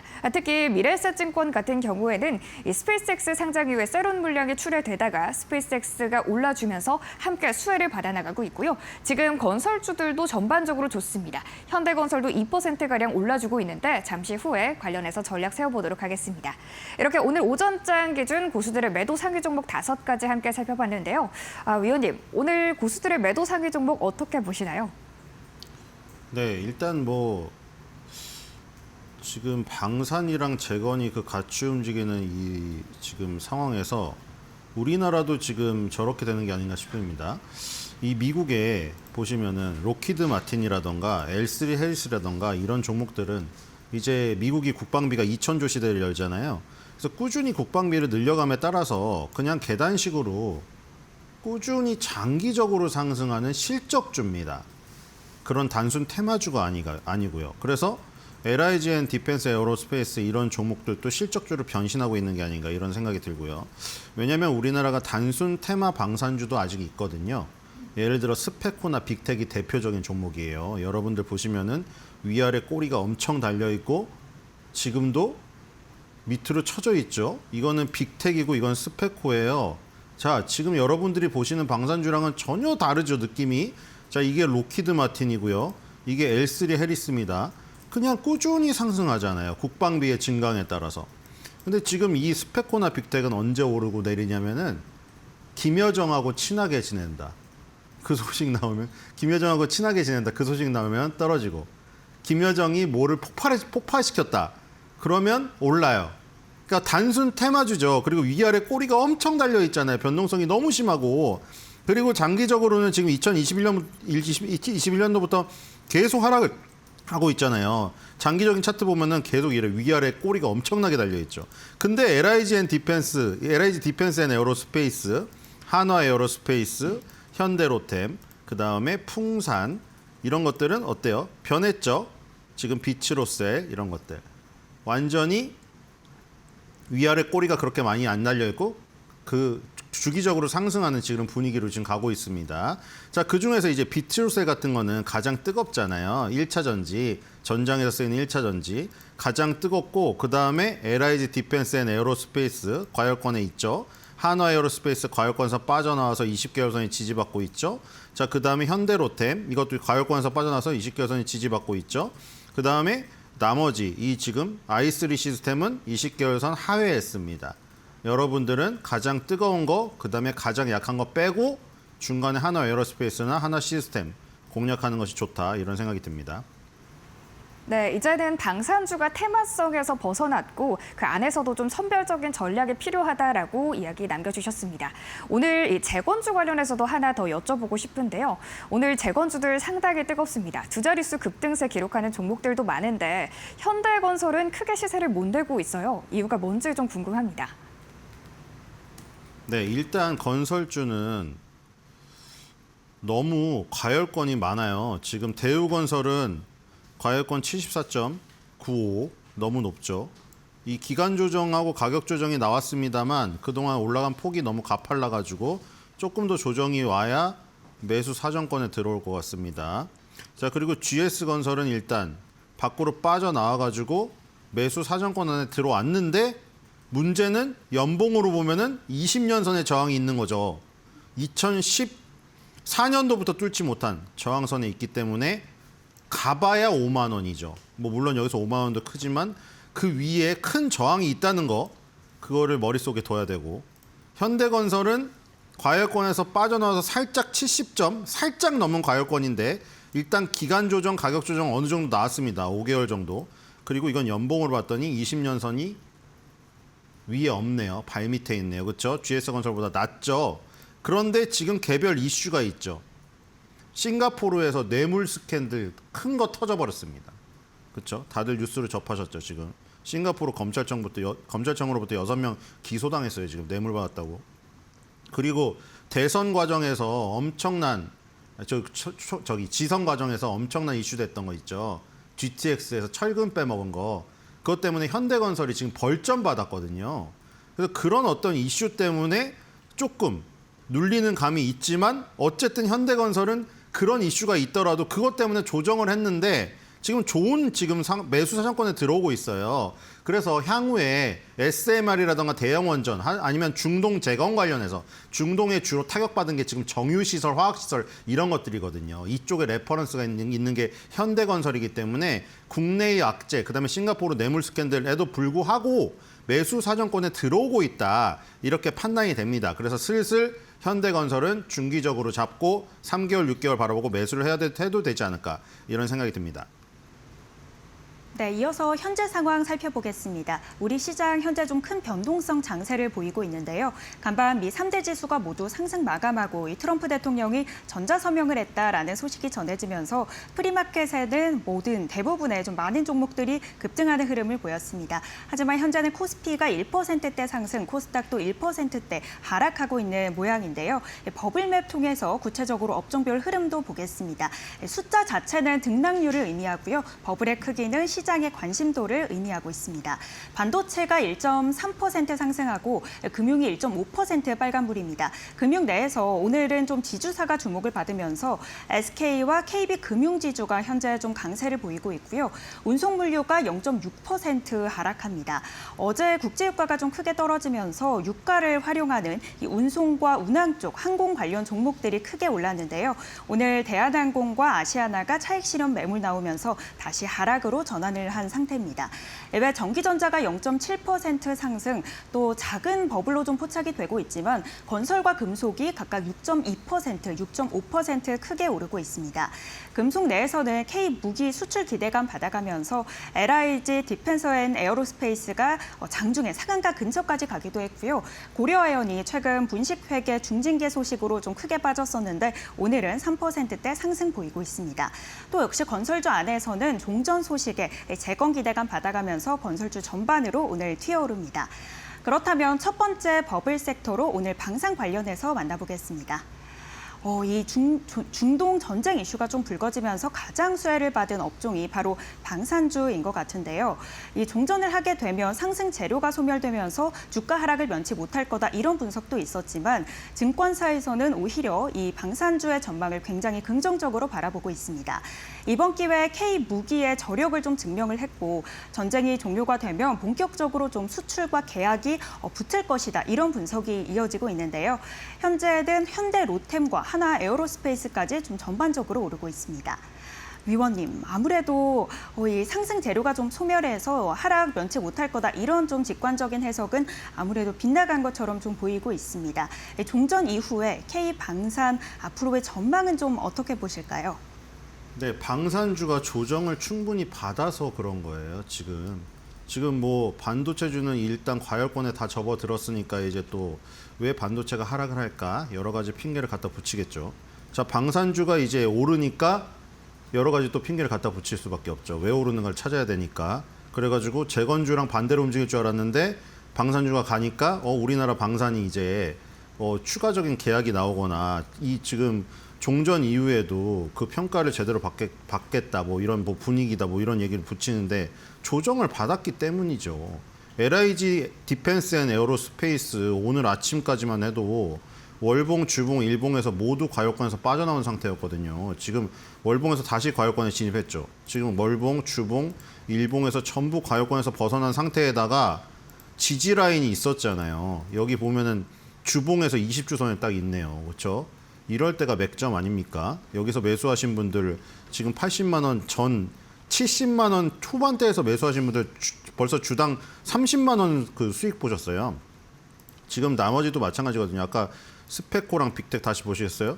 스페코랑 빅텍 차트가 이래요, 여러분들. 스페코랑 빅텍은 그냥 꾸준히 상승하는 지금 방산주가 아니고 그냥 이벤트가 있을 때마다 상승했다는 것을 보여줄 수가 있죠. 옛날에 방산주들이 다 이랬어요, 우리나라가. 근데 지금은 시가총액이 엄청나게 커지고 그쵸, 건실한 방산주가 됐죠. 자, 아까 그 지금 관점대로 보면 LIG 디펜스 앤 에어로스페이스는 맥점이 지나갔고 한화에어로스페이스 지금 딱 사볼만 하지 않습니까? 가열권에서 벗어났죠. 그 다음에 20개월 선에 지지받고 있죠. 이런 시점에서 다시 살 수 있는 타이밍이 오는 거죠. 현대로템도 마찬가지입니다. 그렇죠? 현대로템도 가격권에서 벗어나고 20개월 선에 지지받고 있잖아요. 기간 조정 거의 며칠입니까? 1년 내내 기간 조정했어요. 현대로템은. 그럼 이제 다시 또 여기 상승의 이유를 갖다 붙일 수 있죠. 지금 여기 월드컵 열리고 있죠. 지금 이란이 경기 지금 하고 있는데 잘하는 거 보니까 그쵸? 종전 기대감이 확산되는 게 확인이 됐어요. 근데 이제 또 뭐가 있냐면 LA 올림픽이 또 있거든요. 지금 북중미 월드컵에서 LA 올림픽이 있어요. 근데 현대로템이 LA 그 낙후된 지하철 여기다 현대로템이 지하철 깔고 있거든요. 그런 이슈까지 봤을 때 중기적으로 방산 이슈에다가 이 지금 LA 올림픽 전철 이슈까지 있는 현대로템도 괜찮아 보이고요. 그다음에 좀 약한 것들 아까 보여드렸죠. 풍산. 이거 탄약 만드는 업체인데 이거는 좀 약합니다. 과열권에서 제가 얘기 드렸죠. 두 가지 조건. 첫 번째 조건 과열권에서 벗어난 거는 조건이 맞았는데 풍산은 두 번째 조건에서 틀렸어요. 20개월 선에 지지를 받아야 되는데 이게 깨져버리고 60개월 선까지 갔잖아요. 그러니까 지지를 받는데 강한 지지를 받는 게 좋죠. 좀 더 윗 이동평균선에서. 이거는 떨어졌기 때문에 풍산은 후순위로 밀어야 되는 지금 상황이고요. 그다음에 i3 시스템 같은 거는 코스닥 업체인데 이것도 마찬가지거든요. 과열권에서 벗어난 첫 번째 조건은 맞았는데 두 번째 조건이 20개월 선 지지를 받아야 되는데 여기가 깨졌어요. 그러니까 아까 전에 보면은 한화에어로스페이스라던가 현대로템은 20개월 선 지지를 받고 있잖아요. 그러니까 더 높은 곳에서 지지받는 걸 하는 게 정상이죠. 그러니까 요건 좀 뒤로 미루고 아까 전에 말씀드린 하나 마지막 이거 볼게요. 비츠로셀 같은 거는 너무 세요. 과열권이 아직도 벗어나지 않기 때문에 얘는 조금 더 기다려야 돼요. 여기서 10개월 선이 올라올 때까지 조금 더 기다렸다가 총을 쏘는 것을 쏘지 말고 그냥 관역만 겨누고 있다가 총알을 아직 장전하고 있는 상태로 기다리는 요런 느낌으로 가시면 될 것 같다. 정리하겠습니다. 네, 이 방산 종목들 전반적으로 이미 조정을 받았기 때문에 가열권에서 좀 벗어났기 때문에 오를 수 있는 여력이 있다. 이런 부분 짚어봤고요. 그럼 두 번째 섹터로 제약바이오 안에서도 탈모 관련 종목들 만나보겠습니다. 오늘 제약바이오 파란 버블 자체는 좀 파란색으로 포착이 되고 있지만 안에서 탈모 관련한 종목들이 어제에 이어 오늘도 좋습니다. 정부가 탈모 치료를 건강보험을 좀 적용하는 대상이 될 수 있는 그런 방법을 좀 추진하겠다라고 밝혔는데요. JW 신약은 어제 장중에 상한가를 터치했는데 오늘도 17% 넘게 급등세를 이어갑니다. 위원님, 물론 관련해서 JW 신약 이외에도 현재 좀 올릭스도 오르고 있고요. 여러 가지 종목이 있겠습니다. 이 중에서 어떤 종목들 좀 특징적으로 보면 좋을까요? 네, 일단 저는 올릭스를 보도록 하겠습니다. 자, 일단 이거 제약바이오도 종목별로 빠르게 보죠. 그동안 시가총액 상위를 차지하면서 코스닥에서 주도를 했던 업체들은 알테오젠, 리가켄바이오, 펩트론, ABL바이오 이 4대 업체예요. 기술 플랫폼 수출하는 업체들. 근데 그거 지금 다 어떻게 돼 있는지 보시겠어요? 알테오젠, 아까 전에 제가 두 개의 조건 말씀드렸죠. 방송에서 다 보여드렸습니다. 과열권에서 빠져나와서 식는 건 좋은데 추세가 훼손되어서 식으면 안 돼요. 그거는 이제 완전히 식어가지고 떡이 굳어서 못 먹는 떡. 그렇게 되면 아예 그냥 그 떡은 못 먹는 떡이니까 버려야 되죠. 알테오젠이 20개월 선 깨졌잖아요. 추세 훼손됐죠. 2023년부터 시작된 추세가 훼손됐어요. 이거는 식은 게 아니라 다시 돌아오지 않는 사랑이 된 거예요. 알테오젠도 마찬가지고 ABL 바이오도 마찬가지죠. 과열권에서 식은 건 좋은데 20개월 선이 지금 깨지려고 하고 있어요. 리가켄 바이오 20개월 선이 깨졌어요. 추세가 깨져버렸어요. 그다음 펩트론 20개월 선은 깨지지 않았는데 얘도 지금 여기 깨지면 추세가 훼손돼요. 그럼 이 4대 기술출 플랫폼에 대해서는 일단 기대를 단기적으로는 접어야 돼요. 자, 그 다음에 신약 개발 업체 두 개 있죠. 코오롱 티슈진. 코오롱 티슈진은 살아 있습니다. 여러분들. 이거 지금 예전에 인보사라고 불리던 그거 지금 지금 임상 3상 결과가 나오기 때문이죠. 자, HLB는 지금 좀 더 기다려야 됩니다. 리보세라닙의 실패가 계속되면서 자, 이런 와중에 이제는 각계격파식으로 갈 수밖에 없는 것이죠. 자, 올릭스는 뭐가 있죠? 짧은 간섭 리보핵산. 그걸로 비만 치료제 만들고 뇌질환 치료제 말고도 다 만들어요. 왜냐면 다 가능성이 있으니까. 그 짧은 간섭 리보핵산으로 이 유전자의 발현을 아예 차단시켜 버리는 거예요. 그래서 최근에 로레알이 여기랑 지금 로레알이 지분 투자를 했잖아요. 물론 로레알이 샴푸 만드는 회사, 화장품 만드는 회사라 신약 개발을 할 것 같진 않은데 문제는 그거예요. 올릭스가 가진 짧은 간섭 리보핵산 요 기술이 어디까지 진행될 수 있는가를 보여준 거잖아요. 탈모 치료제가 나올 수도 있는데 뭐 그게 어느 정도 탈모를 완전히 치료할지 탈모를 완화할지 모르겠는데 짧은 간섭 리보핵산이 어디든 영향을 미칠 수 있다는 걸 보여준 거예요. 그래서 올릭스의 가능성이 아까 다른 탈모 치료제로 지금 반짝해가지고 그냥 뜨는 테마주들 있거든요. 그것보단 이게 낫지 않나 싶어요. 이것도 두 번째 조건까지 만나볼까요? 첫 번째 조건, 월봉에서 과열권에서 식어가지고 70m로 내려왔죠. 그 다음에 지금 20개월 선의 지지를 받으려고 하고 있잖아요. 기간 조정, 가격 조정이 나온 상태에서 그러면 10만 원대 초반부에서는 공략해봐도 좋지 않을까 이런 생각이 듭니다. 그래서 그냥 탈모 치료제 지금 갑자기 올라온 테마성 있는 그런 종목 말고 이런 올릭스처럼 일단 가능성이 있는 이런 종목들을 저점 매수해보는 게 어떤가 생각이 됩니다. 네, 쉬는 타이밍이 좀 유입 타이밍이 될 수 있어서 좋긴 하지만 추세가 훼손되면 안 된다. 여기에 맞춰서 여러 가지 바이오 종목들 살펴봤고요. 단발성, 탈모 이외에도 비만 치료까지 좀 가져갈 수 있는 올릭스 함께 살펴봤습니다. 그렇다면 방산과 이 탈모 이외에 다음 꼬마법을 한 가지 더 뽑아주시죠. 네, 오늘은 조선입니다. 자, 아까 전에 방산 살아나는 거 보셨죠? 근데 뭐 아까 말씀드린 게 그 얘기예요. 선수가 잠깐 발목 부상 당한 에이스가 회복해서 뛰면은 다시 에이스가 되는데 발목이 아예 평생 사용할 수 없을 정도로 아킬레스건이 나가버리면은 그거는 그 선수는 에이스로 다시 돌아올 수가 없는 거예요. 그렇기 때문에 추세가 훼손됐나 안 훼손됐나가 중요한 거예요. 과열권에서 벗어나는 거는 첫 번째 조건, 필수 요건이고.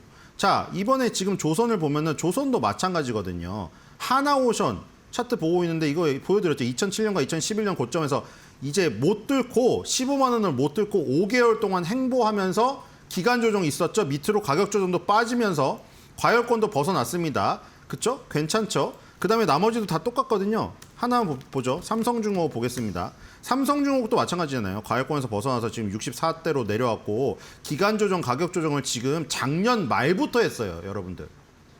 작년 말부터. 이 정도를 해야 밑에 이동평균선이 따라올 시간이 있잖아요. 그럼 이제 우리가 안정적으로 살 수 있는 자리가 생긴 거죠. 자, 그래서 하나오션을 볼 텐데 하나오션은 방산에도 걸쳐 있다는 거죠. 아까 LIG 디펜스 앤 에어로스페이스가 오랫동안 쉬다가 다시 가잖아요. 걔는 육군이잖아요. 천궁2니까 육군. 근데 얘는 해군입니다. 자, 이제 캐나다 군함수주 이 건이 6월 말에 있어요. 여기서 만약에 하나오션에게 요게 돌아온다. 물론 HD 현대중공업하고 컨소시엄이긴 하지만 그럼 이 기술적인 좋은 위치랑 맞아 떨어져가지고 15만 원 돌파를 다시 시도할 가능성이 크죠. 단번에 뛰어넘을 수도 있고요. 만약 그렇게 된다면 우리가 이 12만 원에 산 이 자리는 정말 좋은 매수 자리가 될 겁니다. 어쨌든 방산하고 조선 오늘 봤는데 둘 다 똑같은 건 뭐다? 에이스가 될 수 있을 만한 제목인데 살짝 발목 부상을 당한 상태이기 때문에 그 선수에게 투자를 하는 것은 굉장히 효용성이 높다. 이렇게 정리가 되겠습니다. 네, 지난주부터 KDDX 사업에 실질적으로 좀 선정이 됐다라는 소식 받아가면서 현재까지도 좋은 흐름 보이고 있는 한화오션인데요. 6월에 이제 캐나다 잠수함 수주 소식까지 기다려보시면 좋을 것 같습니다. 오늘 신일서 위원과 함께 시장 진단해봤고요. 관련해서 전략 세워봤습니다. 오늘 말씀 고맙습니다.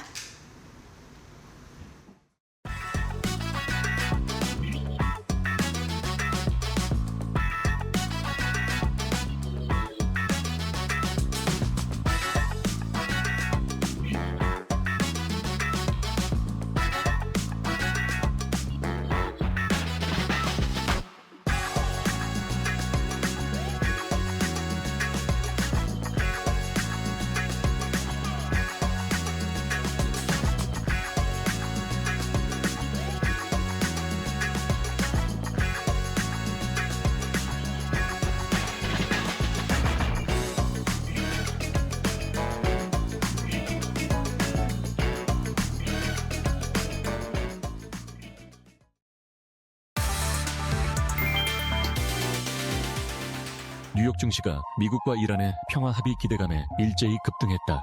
다우지수는 0.92% 올라 사상 최고치를 경신했고 S&P 500은 1.65%, 나스닥은 3.07% 급등했다. 미국과 이란이 휴전 연장과 호르무즈 해협 재개방에 합의할 것이란 전망이 나오면서 투자 심리가 빠르게 살아났다. 국제유가도 급락했다. 브렌트유와 WTI는 각각 5% 가까이 하락하며 인플레이션 우려를 낮췄고 국채금리 역시 소폭 하락했다. 시장에서는 중동 리스크 완화가 기술주뿐 아니라 경기 민감주에도 호재가 될 것으로 보고 있다. 특히 상장 이틀째를 맞은 스페이스X는 19.6% 급등하며 상승장을 이끌었다. 이제 시장의 시선은 오는 17일 FOMC로 향하고 있다. 새 연준 의장 케빈 워시가 어떤 통화정책 신호를 내놓을지 주목된다.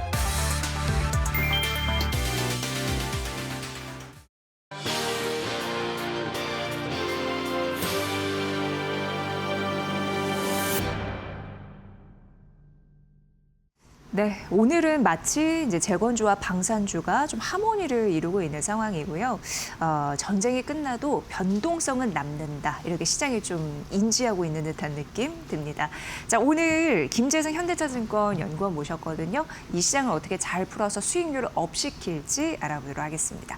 연구원님 반갑습니다. 안녕하십니까. 네, 오늘 오셨군요. 지금 이제 종전 기대감 이런 부분 좀 진짜 이제는 정말 종전이다. 이런 기대감 때문에 지수가 좀 오르고 있는 상황인데 그럼 이제 유가가 떨어질 거 아니에요.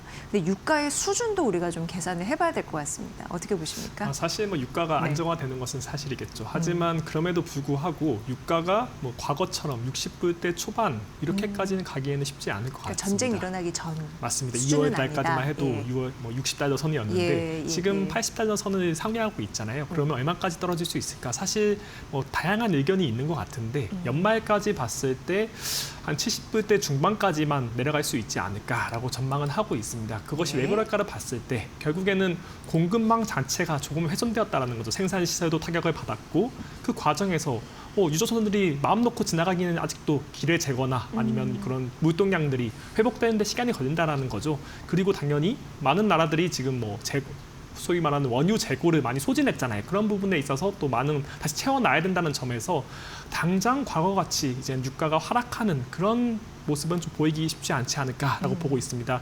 그렇기 때문에 하락하는 트렌드는 보이되 과거 레벨보다는 높을 것 같은 예. 전망을 할 수 있을 것 같습니다. 네. 어쨌든 잘 풀리면서 외국인 매수에도 좀 붙여줬으면 좋겠는 요즘인 것 같은데 외국인 매수세 오늘 코스피에 좀 들어오면서 지난주 후반부터 좀 달라진다는 느낌은 들더라고요. 근데 이 추세가 이어질 수 있을까? 전제 조건은 붙어야 될 것 같은데 어떻게 보십니까? 우선은 이제 전반적인 강한 매도세는 끝나지 않았을까 정도로는 보고 있습니다. 그것이 가장 큰 부분에서는 결국에는 전쟁이 종료되다 보니까 소위 말하는 아시아 국가들이 이런 전쟁, 특히 유가에 민감한 국가들이 많잖아요. 그런 측면을 봤을 때 아시아 신흥국에 대한 투자 심리가 좀 살아났던 부분들, 이것이 당연히 외국인들의 투자 심리를 좀 높일 수 있는 부분이 있고요. 또한 이제 과거 한 2020년부터를 보면 사실 유가가 강세를 보일 때 이젠 달러가 강세를 보이는 경향이 있어요. 그 전에는 사실 우리가 잘 알다시피 미국이 원유를 수입하는 국가였었습니다. 과거에는. 네. 정말 많은 수입을 하다 보니까 에너지를 소위 말하는 소비하는 국가였죠. 그러다 보니 유가가 비싸지면 달러가 약세를 보이는 경향이 있었어요. 과거에는. 근데 2019년, 20년쯤 되면서 이제는 뭐 셰일 혁명이 일어나고 그 과정에서 유가를 이제 파는 에너지 순수출국이 되다 보니까 오히려 이제 유가 상승이 물가 상승 압력으로 인식이 되면서 유가가 상승할 때는 오히려 이제 연준이 기준금리 인상에 대한 좀 우려 높아지면서 달러가 강세를 보이는 경향이 있거든요. 네. 그런 달라진 세상에서는 이제 어떻게 보면 유가 안정화가 어떻게 보면 환율 안정화를 보일 수 있고 환율 안정화가 결국에는 최근엔 들어서 계속 발생했었던 외국인들의 매도세를 좀 진정시킬 수 있는 요인으로 작용할 수는 있을 것 같습니다. 하지만 큰 트렌드로 봤을 때 완전히 바뀔 것인가? 그건 저도 아직 보이진 않고 있는데 왜냐하면 일단은 뭐 17일에 FOMC가 있잖아요. FOMC 자체가 사실은 불확실성으로 아직 남아 있고 뭐 케빈 워시가 어떻게 할지 첫 행동이기 때문에 좀 기대를 보면서 보는 것들 이게 있을 수 있고 또한 7월 초까지 결국에는 스페이스X가 지수에 편입이 계속 될 거잖아요. 나스닥 100에도 편입되고 이제 MSCI에 편입되고 이런 과정에서 결국에 기술주 펀드들이 스페이스X를 열심히 채워야 된다는 거죠. 패시브 펀드도 채워야 되고 그런 채우는 과정에서 결국에는 비쌌던 많이 올랐던 반도체 업종을 조금씩 팔면서 그런 것들을 사지 않을까. 그렇기 때문에 저는 7월 초까지는 외국인들이 들어오는 오대 투자 심리가 살아났으니까요. 그렇지만 강하게 들어오긴 쉽지 않을 것 같다 정도로 보고 있고요. 그렇기 때문에 전체적으로 투자 심리가 살아날 때는 언제일까? 결국에는 7월 중하순부터 있을 이제 실적 발표 시즌부터 네. 특히나 미국의 하이퍼스케일러들의 실적 발표가 얼마나 잘 나올지, AI 캐펙스 투자 얼마나 계속 지속할지, 그리고 AI 수요 얼마나 확인될지 이런 것들을 확인하면서 결국에는 투자 심리가 살아나고 그때부터 외국인들이 좀 더 들어올 수 있지 않을까 정도로 보고 있습니다. 네, 그러니까 연구원님의 분석에 의하면 현재 외국인은 매도가 주춤한 걸로 보면 맞습니다. 되는 거고 맞습니다. 매수 추세가 지속될지는 눈여겨봐야 될 요소가 있는데 그중 하나가 또 FMC. 근데 말씀해 주다시피 케빈 워시 그 연준 의장이 이제 바통을 이어받아서 첫 데뷔전을 치르잖아요. 그래서 이번에 같은 경우에는 금리 결정에 좀 수순을 밟을 것이다 예상대로. 이거 맞나요? 사실 네. 이번에 뭐 발표할 게 없겠죠. 네. 사실 뭐 전쟁도 끝났고 물가 상승 압력은 있지만 유가가 낮아질 거기 때문에 그런 것들을 고려한다면 당연히 동결할 것으로 전망은 되고 있습니다. 네. 시장에서는 이제 경계하는 것이 무엇일까를 봤을 때 네. 케빈 워시가 뭐 점도표를 안 찍는다던가 아니면 정말 가이던스를 지금까지는 파월이 정말 많이 줬잖아요. 우리는 어떻게 하겠다 이런 가이던스를 많이 줬는데 사실 케빈 워시는 이런 거에 대한 좀 부정적인 입장을 과거에 가지고 있었단 말이죠. 네. 그런 것들을 고려했을 때 이런 것들을 안 해버리면 어떻게 하지? 그러니까 통화 정책의 방향성을 줬던 것들을 이제 어떻게 바꿔갈 것인지 케빈 워시 체제에서 한 번도 우리가 경험을 아직 안 해봤기 때문에 케빈 워시 체제, 케빈 워시의 커뮤니케이션 방법 이 부분에 대해서 아직 확인될 게 없기 때문에 아직 경계를 하는 것 같아요. 하지만 미국채 금리가 상당히 아직도 4.5 가까이 10년물 금리가 네. 가까이에 있고 이런 것들을 고려했을 때 과연 과감하게 뭐 케빈 워시가 매파적으로 나올 것인가 그럴 거라고 보고 있지는 않습니다. 저는 되게 허심탄회하게 그냥 되게 시장을 안정화시키면서 자기의 이제 미래적인 어떤 것들의 그런 자기가 어떻게 하겠다 이런 것들을 살포시 밝히지 않을까 정도로는 전망하고 있지만 뭐 과감하게 점도표를 안 찍고 막 엄청 과감한 액션을 보이기에는 시장이 아직 약해요. 채권 시장이. 네. 그렇기 때문에 조금은 조심하면서 돌다리를 두드려가면서 좀 통화 정책에 대한 방향성을 보여주지 않을까라고 보고 있습니다. 네. 전반적으로 봤을 때 그래도 좀 양념이 쳐진 게 이제 정말 전쟁은 끝나는 거구나 이런 느낌이 있는 와중에 그렇다면 조금 더 편하게 투자를 할 수 있나 이런 생각을 봤을 때 반도체가 워낙 이제 주도주 역할을 잘 해와서 근데 이 힘은 계속되는 거잖아요. 이 전략으로 계속 투자를 해볼까요? 어떻게 보세요? 저 같은 경우는 네. 뭐 사실 의견은 다양한 것 같아요. 뭐 최근에 순환매가 발생할 수 있을 것 같다. 뭐 소위 말하는 좀 못했던 애들이 갈 수 있지 않을까 이렇게 보고는 있지만 사실 당연히 키 맞추기라는 건 언제나 존재하죠. 오늘 같은 경우도 약간 키 맞추기 발생하는 것 같은데 근데 사실 키 맞추기를 다 따라가기 너무 빠른 것 같아요. 키 맞추기 네. 같은 것들은 저는 그래서 그냥 묵직하게 반도체 중심으로 포트폴리오를 짜는 것이 맞다 이렇게 보고 있습니다. 당연히 뭐 중간중간에 순환매가 있고 덜 올랐던 애들이 조금씩 올라가는 모습들이 발생을 하겠지만 저는 기본적으로 이 강세장의 가장 근원은 전쟁 이런 거 다 제끼고 가장 중요했던 포인트는 결국에 AI 인프라 투자 요거에 있었다고 보고 있고 그렇기 때문에 AI 인프라주 중심으로 우리나라의 반도체를 중심으로 전력기기 IT 하드웨어도 뭐 기판들이 될 수 있겠죠. 그런 네네. 업종을 중심으로 투자를 계속 이어가되 그 관련된 업종 안에서 약간씩 벗어난 애들, 이렇게 소위 말하는 백화점이나 증권업 이런 것까지도 조금씩은 순환매까지 갈 수 있지 않을까. 근데 저는 이 밖에서 나가면서까지는 이제 너무 빠르게 바뀌는 순환매이기 때문에 그런 것들까지는 잡기가 쉽지 않을 것 같고 이렇게 소위 말하는 AI 수혜주 플러스 백화점, 증권주 이 정도까지만 저는 투자를 하시는 것이 어떻게 보면 안정적으로 투자할 수 있는 방법이지 않을까라고 보고 있습니다. 지금 백화점 그리고 증권주 바라보는 이유는 증권주는 코스피 만시대 우리가 맞습니다. 보는 거고. 네. 사실 AI 강세상에서 발생하는 이제 어떻게 보면 그런 수혜를 보는 업종인 거죠. 이 업종도 결국에는 AI 인프라 안에 들어있다고 보시면 될 것 같고 결국에 AI 인프라가 돈을 잘 벌다 보니까 증시가 강세를 보이고 그러다 보니 계속적으로 개인들의 관심사 높아지고 있잖아요. 투자에 대해서. 그러다 보니 증권업종이 좋은데 사실 증권업종이 코스닥이 최근 안 좋다 보니까 네. 조금은 부진한 경향이 있습니다. 코스닥과 더 민감한 경향이 있거든요. 증권업 같은 경우는. 그렇기 때문에 증권업 거기다가 또 뭐 미래에셋 사건도 좀 있었던 것 같고요. 그런 것들이 투자 심리를 좀 악화시켰었는데 결국에는 이렇게 증시가 좋으면 결국에 증권업이 좀 눌려 있었기 때문에 다시 갈 수 있지 않을까 정도로 보고 있고 백화점 같은 경우는 마찬가지로 결국에 이렇게 많은 돈을 벌어서 근로자들의 소득으로 잡힐 거잖아요. 그런 네네. 것들이 결국에는 소비를 하고 특히나 또 원달러 환율이 원화가 좀 약세를 보이다 보니까 원달러 환율이 약해지는 게 결국에는 외국인들이 소비하기 정말 좋은 환경이 되었다는 점에서 백화점 가서 소비를 많이 하는 외국인들이 늘어나고 있기 때문에 그런 것들을 고려했을 때 결국에는 이제 백화점까지도 좀 좋게 볼 수 있지 않을까라고 보고 있습니다. 네. 다시 이제 외국인 투자로 돌아와서 반도체 관련해서 리밸런싱 이런 얘기가 좀 많이 나오는데 이건 이제 비단 우리나라뿐만 아니고 글로벌 전반적으로 이런 투자의 흐름이 나오는가 보죠?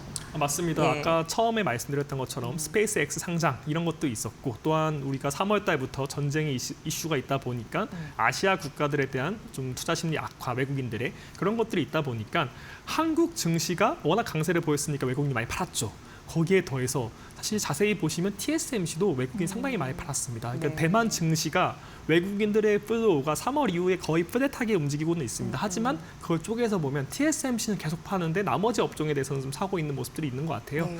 결국에 한국에서는 반도체, 우리나라 삼성전자, SK하이닉스를 팔았고 대만에서는 TSMC를 팔았고 이런 것들이 결국에 3월부터 되게 또 심해졌던 모습들이 있거든요. 결국에는 전쟁에 대한 리스크를 많이 반영하면서 아시아 국가들이 좀 더 취약하다 보니까 아시아 국가들 특히나 AI 인프라로 인해서 한국 삼성전자, SK하이닉스 그리고다가 TSMC 정말 많이 올랐 작년부터 많이 오르다 보니까 오른 애들을 조금은 좀 리밸런싱하면서 덜 올랐던 업종들 중심 또한 최근에는 뭐 스페이스 X 같은 애들 그런 것들을 사야 되는 자금으로 사용하는 것이 아닐까라고는 보고 있습니다. 사실 뭐 네, 이것을 네. 뭐 확인할 수 있는 방법은 없죠.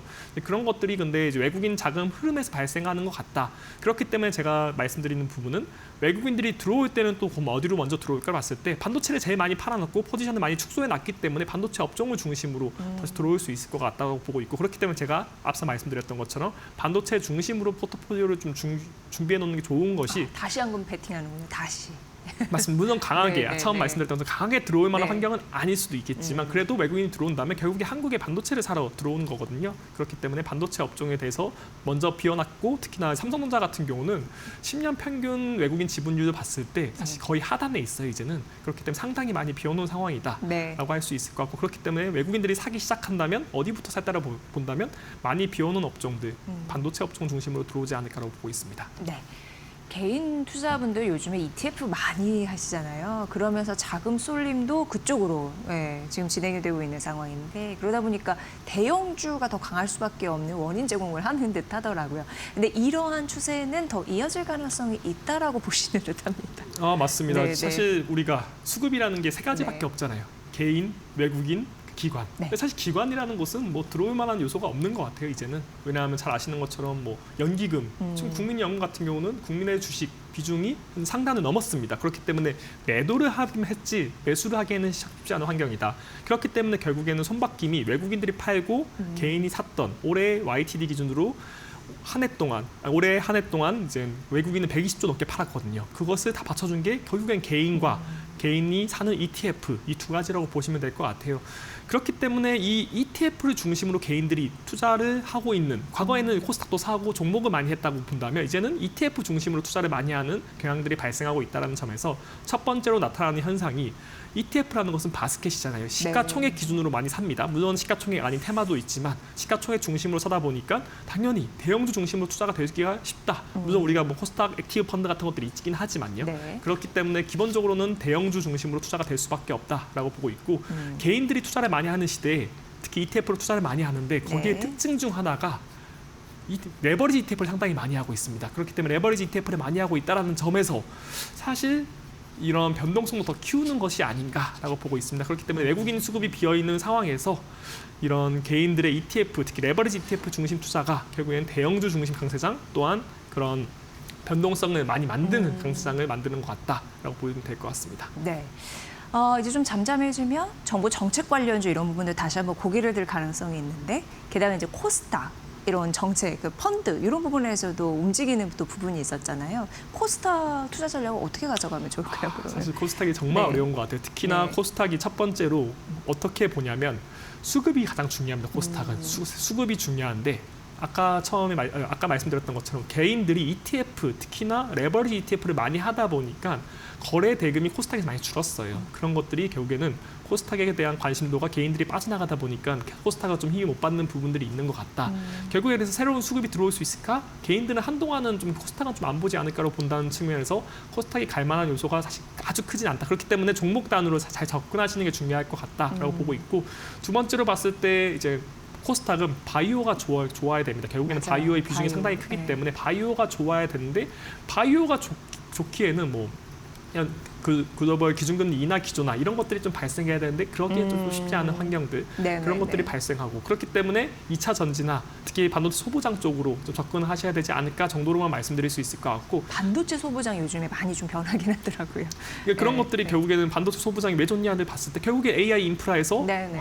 SK 하이닉스가 그렇게 생산량을 늘린다면 결국에는 그 SK 하이닉스가 뭐 반도체 공장을 만드는 그 기업은 아니잖아요. 결국에 부품을 사와서 재료를 사와서 생산량을 늘릴 거기 때문에 반도체 소부장이 좋았던 것 같은데 그런 것 측면에서 봤을 때 그런 쪽으로 되게 집중적으로 수혜 업종을 찾아가면서 투자를 네. 하셔야지 코스닥 전체가 오를까? 이렇게 대해서는 저는 수급적인 측면 같은 것들을 고려했을 때 쉽지는 않을 것 같다. 특히나 코스피가 워낙 지금 강한 변동성과 강한 강세장을 보이고 있기 때문에 다들 그쪽을 플레이하고 싶어 하기 때문에 코스닥에 대한 소외가 조금 있지 않을까라고 보고 있습니다. 네, 대형주와 중소형주 오늘 좀 흐름을 갈리는 이유도 이런 원인이 좀 반영됐을까 이런 생각을 혼자 하게 되네요. 맞습니다. 네, 시장 변동성을 감안하면서 전략을 짜셔야 된다라고 이미 시장은 좀 힌트를 주는 듯한데 어쨌든 우리가 이런 과정을 잘 견디면 시대는 좀 열릴 거잖아요. 맞습니다. 그 길목에서 투자 조언, 뭐 주의사항, 전략 이런 게 있을 것 같습니다. 사실 지금 네. 전략을 짜기가 상당히 힘든 것 같아요. 네. 레벨도 많이 높아졌고 변동성도 크기 때문에 어떻게 뭐 추격 매수를 하시라 이렇게 말씀드리긴 좀 어려울 것 같고 지금 결국에 이런 ETF를 중심으로 개인들의 수급이 지금 코스피를 지배하고 있는 상황에서 네. 결국에는 강한 강상이 나오겠지만 대형주 중심의 변동성이 강한 강세장이다. 그러니까 과거에는 겪지 못했던 강세장이죠. 물론 옛날에는 특히 미국 같은 경우도 잘 아시겠지만 미국 강세장을 보면 빅스가 상당히 낮아요. 변동성이 낮게 움직이면서 쭉쭉 올라가는 거죠. 그러니까 하루에 움직이는 양이 별로 크지 않다라는 거죠. 하지만 한국 증시를 보면 하루에도 뭐 갑자기 뭐 브레이크 걸리고 막 그러다 보니까 그런 것들이 하루에도 왔다 갔다 한다는 점에서 변동성이 정말 강한 강세장이다. 그렇기 때문에 이것이 되게 조심스럽게 접근하실 필요는 있다. 그래서 저는 가장 유리한 전략은 결국에 뭐냐? 조정시 매수. 이 전략이 가장 좋은 것 같아요. 뭐 밀리면 사자, 밀사라고 하잖아요. 요즘에 밀리면 사는 전략이 가장 좋을 것 같은데 결국에 이게 변동성이 워낙 큰 장이기 때문에 하루 또는 일주일 동안 10% 왔다 갔다 하는 건 너무 일상화가 된 것 같아요. 네, 그렇기 네, 때문에 네. 마이너스 10%, 저 같은 경우는 마이너스 20% 사이 정도에서 분할 매수로 접근하시는 것이 맞지 않을까 정도로 보고 있습니다. 그렇기 때문에 밀렸을 때 사시는 전략이 가장 효과적이다라고 보고 있습니다. 거기다가 이번 강세장에서 자세히 보시면 사실 20%를 넘게 빠진 적은 없습니다. 물론 장 중에는 그렇게 빠질 수 있지만 종가 기준으로 봤을 때는 19.9%가 딱 고점 대비 저점이 딱 19.9%. 사실 20%를 넘어간다는 것은 기계적인 매도세도 나올 수 있고 투자 심리도 훼손될 수 있다는 점에서 20% 넘는 레벨은 좀 경계해야겠지만 저 같은 경우는 20%까지가 거의 끝단이다 정도로 본다면 저는 20% 가까워질수록 강한 매수를 통한 좀 밀리면 사자 전략을 하고 있습니다. 또한 중요한 것은 결국에 이 강상이 끝나버릴 수도 있잖아요.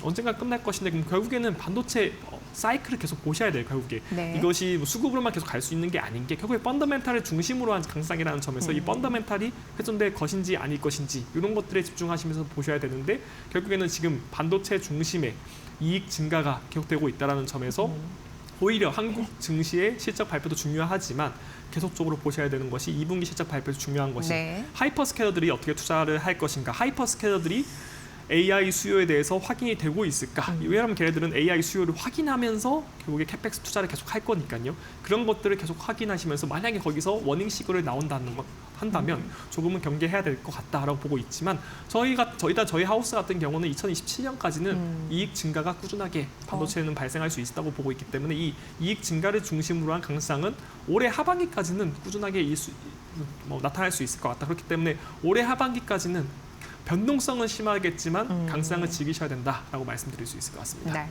그러니까 오늘 김재승 연구원님은 밀리면 사자 전략이고 뭘 사야 되는지는 이제 대형주 그리고 중소형주 나눠서 말씀해 주셨고 큰 투자의 틀에서는 AI 수요가 잘 버티는지 이게 강세가 지속이 되는지 그게 중요하다라고 언급을 해주셨습니다. 네, 시장의 트렌드 한눈에 좀 알 수 있는 그런 부분이었고요. 또 김재승 연구원님 또 아침마다 리포트 많이 쓰시니까 그런 부분 내용 참 좋습니다. 여러분들 잘 살펴보시면 도움이 되실 것 같습니다. 오늘 김재승 현대차증권 연구원과 함께했습니다. 고맙습니다. 감사합니다.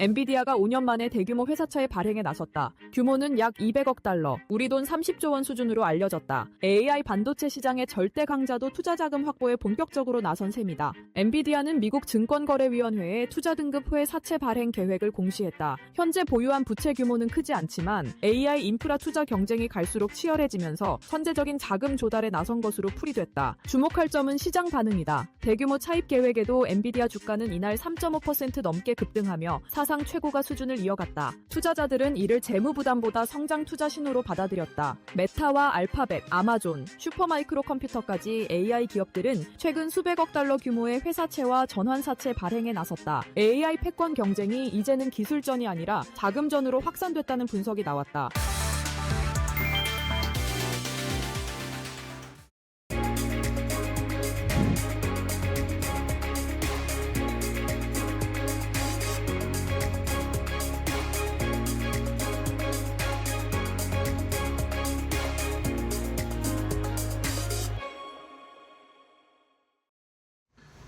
네, 주요 증시 일정과 이슈 관련해서 함께 짚어봅니다. 마켓 캘린더 시간입니다. 이제 시장의 시선은 미국 FOMC로 쏠리고 있습니다. 케빈 워시 의장의 첫 데뷔전, 이 무대가 되는 FOMC인 만큼 좀 관심이 많이 받고 있는 상황인데요. 오늘 관련 내용 살펴보겠습니다.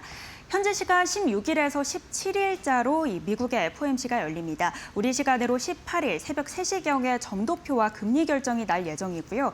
새벽 3시 30분에 기자회견이 이루어지겠습니다. 18일 개장부터 좀 FOMC 결과가 우리 주가에 영향을 줄 것으로 좀 분석이 되고 있는 상황이고요. 유럽 중앙은행이 일단 2023년 이후 2년 9개월 만에 금리를 인상했습니다. 우리나라도 다음 회의 때는 좀 인상이 될 거다, 이렇게 점쳐지고 있는 상황인데, 일단 미국은 이란과의 종전이 좀 진행이 되고 있는 상황인 만큼 금리 자체는 동결적으로 시장이 예측을 하고 있습니다. 4연속 3.5에서 3.75 정도 수준으로 유지할 것으로 예상을 하고 있고요. 아무래도 이번 FOMC는 금리 자체보다는 앞으로 나올 점도표와 향후 전망에 있어서 좀 주목을 해보셔야겠습니다. 그렇다면 FOMC의 체크포인트 3가지 짚어보겠습니다.